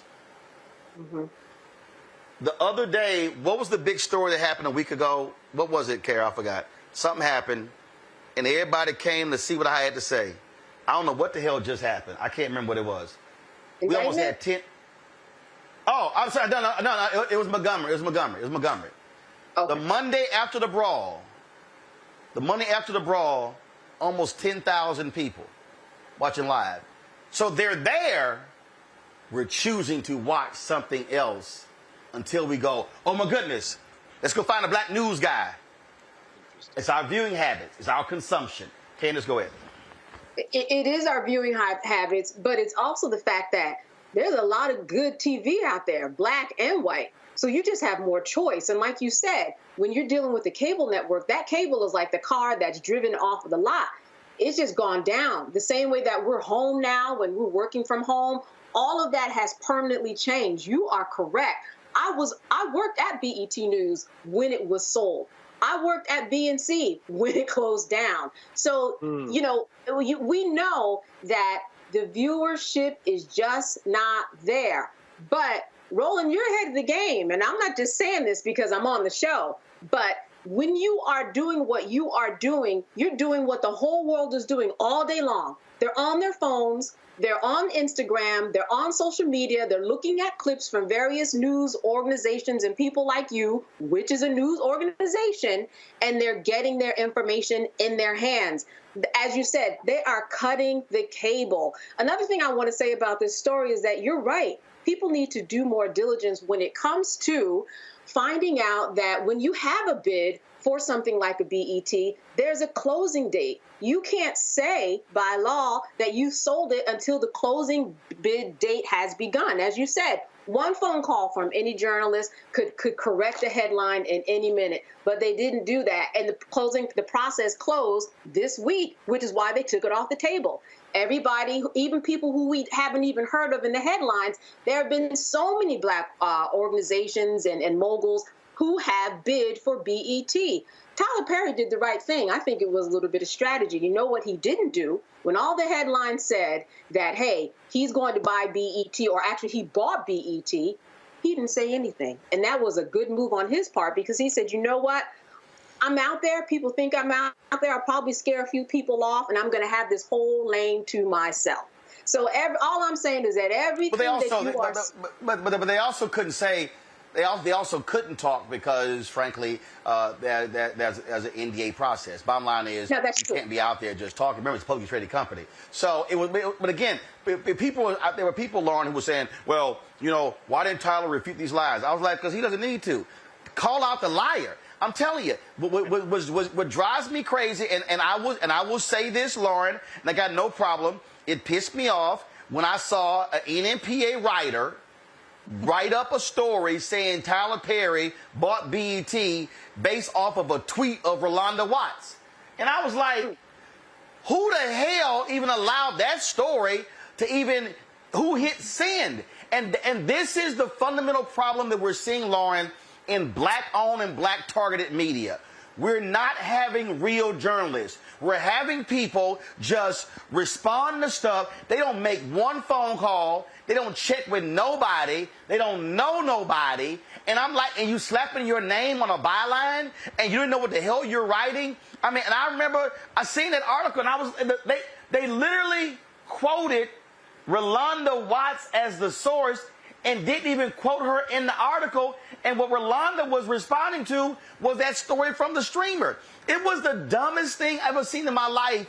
And this is what is hurting us. That the problem now, Lauren, is that these Black blogs, all of a sudden, people now see them as the definitive sources of information when none of them know anybody and they're not reporting. They're just repeating. Let me say it. They're not reporting. They're repeating.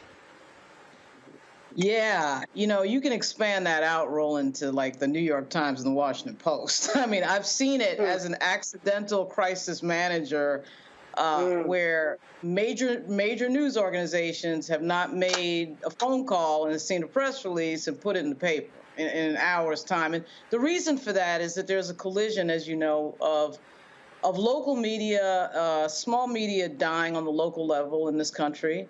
There's a collision of these bigger companies, namely Facebook and Google, controlling algorithms that are eating up, of course, all the ads, all the classifieds.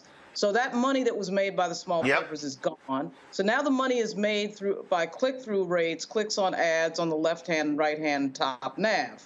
So what happens then is that truth and accuracy in journalism dies because speed to get that SEO, to get that traffic hit, to get something on there as quickly as possible of high controversy is of great value. So nobody is checking the facts. I mean, I have seen this. I have lived this.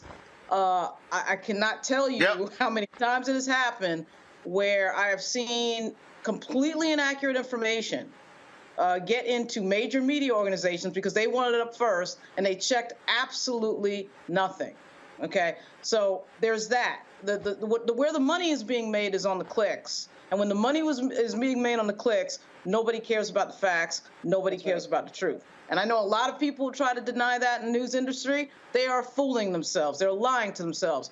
One of the reasons we got Donald Trump was because CNN kept putting him on again and again and again because he was making them ratings, he was making them money. Okay? So, I mean, that is just right out there.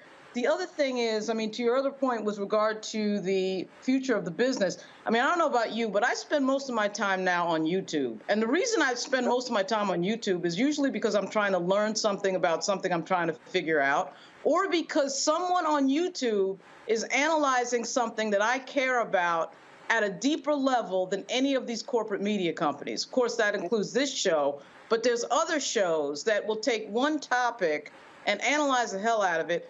And corporate media won't even touch the questions of something a lot of times, much less actually report on it. So that's why you see cable getting cut. This is why you see this discussion by Bob Iger about selling ABC. You see the discussion at CNN about selling CNN, because nobody's going to be watching this stuff because they're not even brave enough. They don't have the courage enough to have some of the discussions that need to be had in our society. That they just ignore. They just pretend they're not there. There's so many examples of that. So, I mean, even things like the Michael Irvin case or the, who's the dude that's in Creed that got accused, and now it's turning out that whole story is starting Jonathan Majors. Right, John Majors. Yeah. That's turning out to be nonsense. You see, the corporate media wants that story because it's controversy, it gets clicks. So you see Rolling Stone and Variety trying to keep the story alive, and you see people on YouTube deconstructing it. And they're deconstructing it in a way that the big media outlets should be deconstructing, and they're losing, and they're going to continue to lose because the truth has a certain power. People know the truth when they hear it and they see it, and they will gravitate towards it. The bigger problem, though, is these social media companies with these algorithms that are giving us nonsense and lies and allowing that to happen and blow up and go crazy. I mean, that's a huge problem. So, Greg, so here's where we stand, and where we stand is this, and it is one that I fear, and I literally, just so people, I'm on a text chain with a number of prominent civil rights folks, pastors and others, and literally, when I posted last night about the BET sale, what I talked about was what we were seeing. And I talked about the misinformation. I talked about how the billionaire right-wingers stopped arguing about the New York Times and the LA Times and CNN and CBS, and they said, we're going to fund our own ecosystem. So this thing is not just Fox News and not just conservative talk radio. It literally is Breitbart, the Daily Caller, the Daily Signal, the Daily Wire. It's the plethora. It's PragerU. And what they've done is, and so they figure it out. They say, wait a minute. If we focus on the news and information, and that's what they're driving. And so what's happening is, on the progressive black minority side, you see a fixation with entertainment. Mm-hmm. On the right, you see a fixation with news. Mm-hmm. And so so I need everybody to understand. I've had more brothers come to me, man, I got a great idea for a sports show. We're not doing one. Man, what are you talking about? I said, it's a plethora of sports already out there. Oh man, I got a great entertainment show. We're not doing an entertainment show on Black Star Network. For what? I said, if I do one, it's 3, 4, 5 years away. I said, because it's a plethora. That's a deep pool over there. I said, I'm swimming in shallow water. I'm fixated on a niche, and we're saying this is how we're going to reach them. Because again, I go back to the Paramount deal. Everybody else forgets. Somebody offered Paramount $3 billion for Showtime. They turned them down. Mm. You think somebody's going? You'd be crazy to offer $3 billion for BET, because again, if you're Tyler Perry, if you're Diddy, if you're Byard Allen, if you're TV, if you're anybody. If I'm going to be at that, and again, this is what we're now seeing. I need people to understand where we're going. It's actually smarter to say, I'm going to take 10, 25, 50, 100 million and literally create a digital property Right. that I can build that's more economically viable than me spending and me going into debt and now having to service that debt, and I'm always going to be underwater. That's really what you're dealing with. And so what I want our people to understand is that moving forward, and I'm telling y'all, and I'm going to throw this out here before I let Greg close this out. I need y'all to understand how deep this thing goes. Every black family, and y'all thinking your son's going to be a first rounder, y'all money's about to change. You know why? Your money's about to change because the cable networks, they're losing subs. Where's the money for the rights fees are going to come from? Y'all better. Greg, you mentioned the Pac-12 deal. That was largest subscription deal. The free money that used to be thrown around, the game has changed. Folk had better understand this thing is way deeper than they think it is. No, absolutely. I mean, Roland, and Candace said this a minute ago. And she, like she said, she's not just saying it because she's here. And Lauren is here, and I'm here. And Faraji is here, and Deborah is here, and Jackie Hood is here.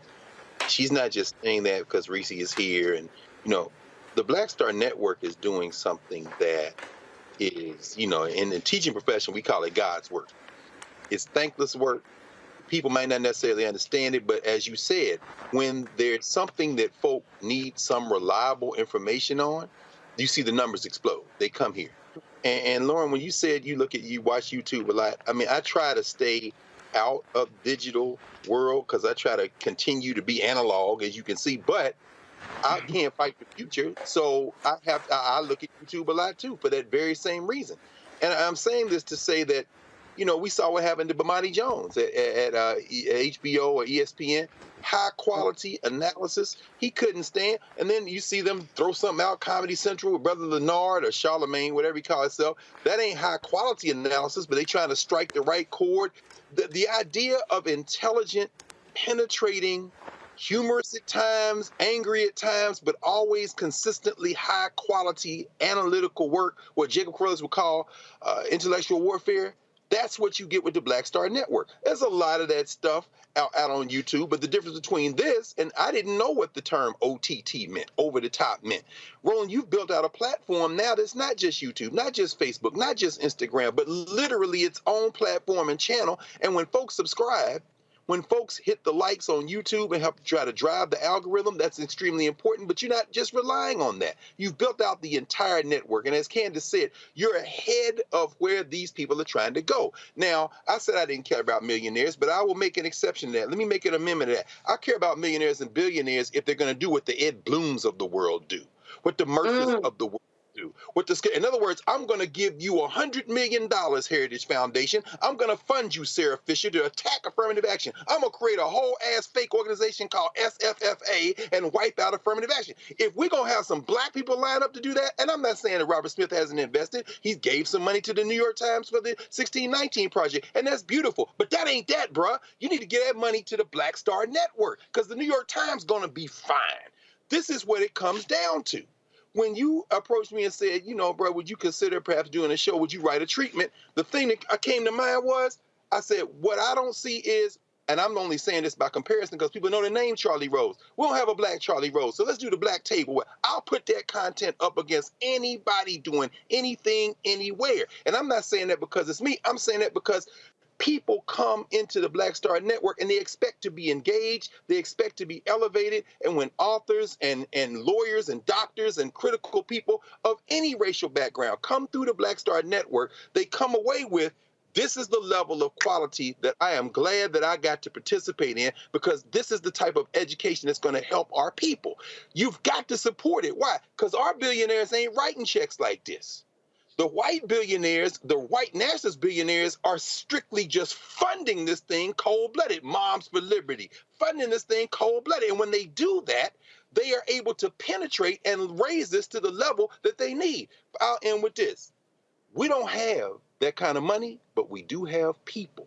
And if everybody do a little, nobody has to do a lot. If we would simply invest in this platform, you would see the whole thing open up. And you know how we know? Where, well, they might be stingy on the ad revenue. They may not want to advertise with you, but guess what? They love money more than any other principle they have. That revenue will come to the Black Star Network, and then they'll start trying to tear it down. But by then, they'll realize the reality is when we all support it, you can't tear it down. But this is a critical moment. We're at an inflection point. And this story tonight about BET, this story allows us again to reinforce the fact that you've got to support this independent platform, not only because it's Black, but because it is of the highest quality. And when you need to know, you can rely on this, and you prove it every time you think you need to know something. You come here. Understand. And the reality is this here. You can run all of the entertainment stuff that you want. But you know what?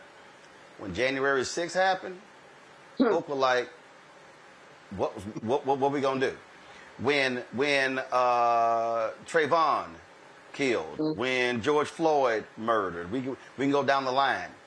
What I need our folks to understand, I got no problem with entertainment. I watch all sorts of shows. But if you think for a second that I'm gonna walk around uninformed, you got another thing coming. And I'm telling you, and I'm gonna say it again to everybody who's watching and listening, Black America, we are going to rule the day when we are asking somebody else to tell our story. Now, matter of fact, you know what? I got, you know what? I have not said this publicly, but I'm gonna go ahead and say this. Uh-oh. When I was at oh no, now I'm about to give y'all something, and listen, straight up. And I would love for the current leadership of BET to prove me wrong. When we were in Atlanta covering Melanie Campbell's grassroots organizing event in Atlanta, this was, May? Was it May? It was April or May. I ran into a sister, and she said, I'm so glad to meet you. She said, I know so much about you. And I was like, really? She says, yes. She says, after the death of George Floyd, she said, the leaders of BET came to me and said, it's time for us to do a news show. And she said, I ran the research. And she said, we did exhaustive research. We studied day parts, we studied shows, we studied other networks, we looked at radio, we looked at newspaper, we looked at podcasting. She said, we studied demographics, 18-24, 24-35, 35-44, 44-54, 55 plus. And she said, after we ran all the metrics, she said the research came back, and the number one person they said, Black America said they wanted to see host a news show on BET was you. She said it was you. She said Charlemagne was on the list, and she said, and then when Comedy Central launched his show, she said they're using my research. That's what she told me. And she wasn't dissing anybody. She just said, but I just want you to understand, you came in number one. She said, and it wasn't. I said, that's interesting. Because I know Scott Mills, the CEO of BET, and he never called. I know Connie Orlando, who's the exec there. She never called. I said, I know the sister she was running, well, it's escaping me right now, was running Amy Dubois Barnett. She was over digital. I used to work with her when she was at Honey Magazine. Never called. She said all the top execs got the research. I said, interesting. Now, y'all know last year BET launched a monthly magazine show. Yeah. Now, I've seen it, but it's a monthly. Y'all, it's too much stuff happening with Black folk to focus on a monthly, and most of those folks you see come from actually CBS. Why am I saying all of that? Because that's it's a perfect example. They did all the research, and Black America said, we want to see a show with Roland, and they never called. So why did I launch this? Because I was not going to sit at home and wait for somebody to call me and give me permission to talk to y'all. The future of Black America cannot hinge on somebody else deciding who should speak for us. We will not prosper as a people if 15, 20 years from now, we're having to ask non-black owned outlets, can you please, pretty please, cover our people? Yes, we sir. got here today because of Frederick Douglass and the North Star, Ida B. Wells Barnett, Claude Barnett, got here because of Robert Sinstadt, because of Robert Abbott, John Sinstadt, because of A.I. Scott, because of the Pittsburgh Courier, because of Jet and Ebony and Simeon Booker and Lerone Bennett, and we can go on and on. We got here because of the black press. That's who covered us. I'm telling y'all right now, black America in the 21st century cannot and will not prosper if the people who we are relying on are focusing on hair and beauty and makeup and entertainment and sports and fashion. None of that will liberate black America. And so, I will say it, I got no problem. I do hope that Tyler Perry is the one by BET. Why? Because you can criticize Tyler's shows, you can say what you don't like, but the one thing I do know, Tyler understood, damn, a seat at somebody else's table, he understood about building his own table. That's true. And when that is your state of mind, you are more likely to actually give a damn about black news than somebody else who only cares about making another buck. Lauren, Candace, Greg, I appreciate y'all being on today's show. Thank you so very much. Folks, I know we went over time, but I felt we need to properly unpack this. So now, y'all ain't got to listen to none of these blogs who know what the hell they talking about. You get a better understanding of black-owned media, the conversation we just had. Folks, do not forget, support us in what we do. First of all, on YouTube, hit that like button, y'all. We should easily be at 2,000 likes, okay? We should easily be there. Support us in what we do. I'm telling y'all right now, I have no reason to lie. Our costs are $195,000 per month. Last year, we finally crossed the $1 million barrier with advertising on YouTube. Hopefully, we're going to hit that again this year. Major companies are not advertising with us like they should. Do y'all know that Mercedes-Benz has a sponsored segment on the 5? On the 5. That opinion show. So Mercedes, why y'all not on Black Star Network? So here's what I'm gonna start doing, y'all, and I want y'all to help me out. So I can't do anything by myself. We're gonna start recording Fox News every single day. And we're gonna list all the ads that run on Fox News. And we're gonna start coming on this show and asking those companies, if y'all keep talking about brand safety, why do I see your ads appear on Fox News and not on black-owned media like Black Star Network? Next month, I'm going to give you my update on the advertising industry. All those folks who I called out back in May, we're going to let you know where they stand in September. Because you know what? They're getting ready for their 2024 budgets, and let's see if black-owned media is in it. But in the meantime, we need your support. Send your check and money orders. P.O. Box 57196, Washington, D.C., 20037-0196. Cash App, $RM Unfiltered. PayPal, R Martin Unfiltered. Venmo is RM Unfiltered. Zelle, Roland at RolandSMartin.com. Roland at RolandMartinUnfiltered.com. Download the Black Star Network app. Apple phone, Android phone, Apple TV, Android TV, Roku, Amazon Fire TV, Xbox One, Samsung Smart TV. And, of course, be sure to get a copy of my book, White Fear, How the Browning of America is Making White Folks Lose Their Minds. Available at bookstores nationwide. Get your copy on Amazon, Barnes & Noble, Target, Books A Million. Download the audio version on Audible. Folks, that's it. I'll see you tomorrow right here. Roland Martin Unfiltered on the Black Star Network. We going to keep doing what we do. Keep it real, keep it black, and keep it unfiltered. Holla! Folks, Black Star Network is here. Oh, no punches! I'm real revolutionary right now. Support this man, Black media. He makes sure that our stories are told. Thank you for being the voice of Black America, Roland. Stay black. I love y'all. All momentum we have now, we have to keep this going. The video looks phenomenal. See, there's a difference between Black Star Network and Black-owned media and something like CNN. You can't be Black-owned media and be scared. It's time to be smart. Bring your eyeballs home. You dig? Pull up a chair. Take your seat. The Black Tape. With me, Dr. Greg Carr, here on the Black Star Network. Every week, we'll take a deeper dive into the world we're living in. Join the conversation only on the Black Star Network.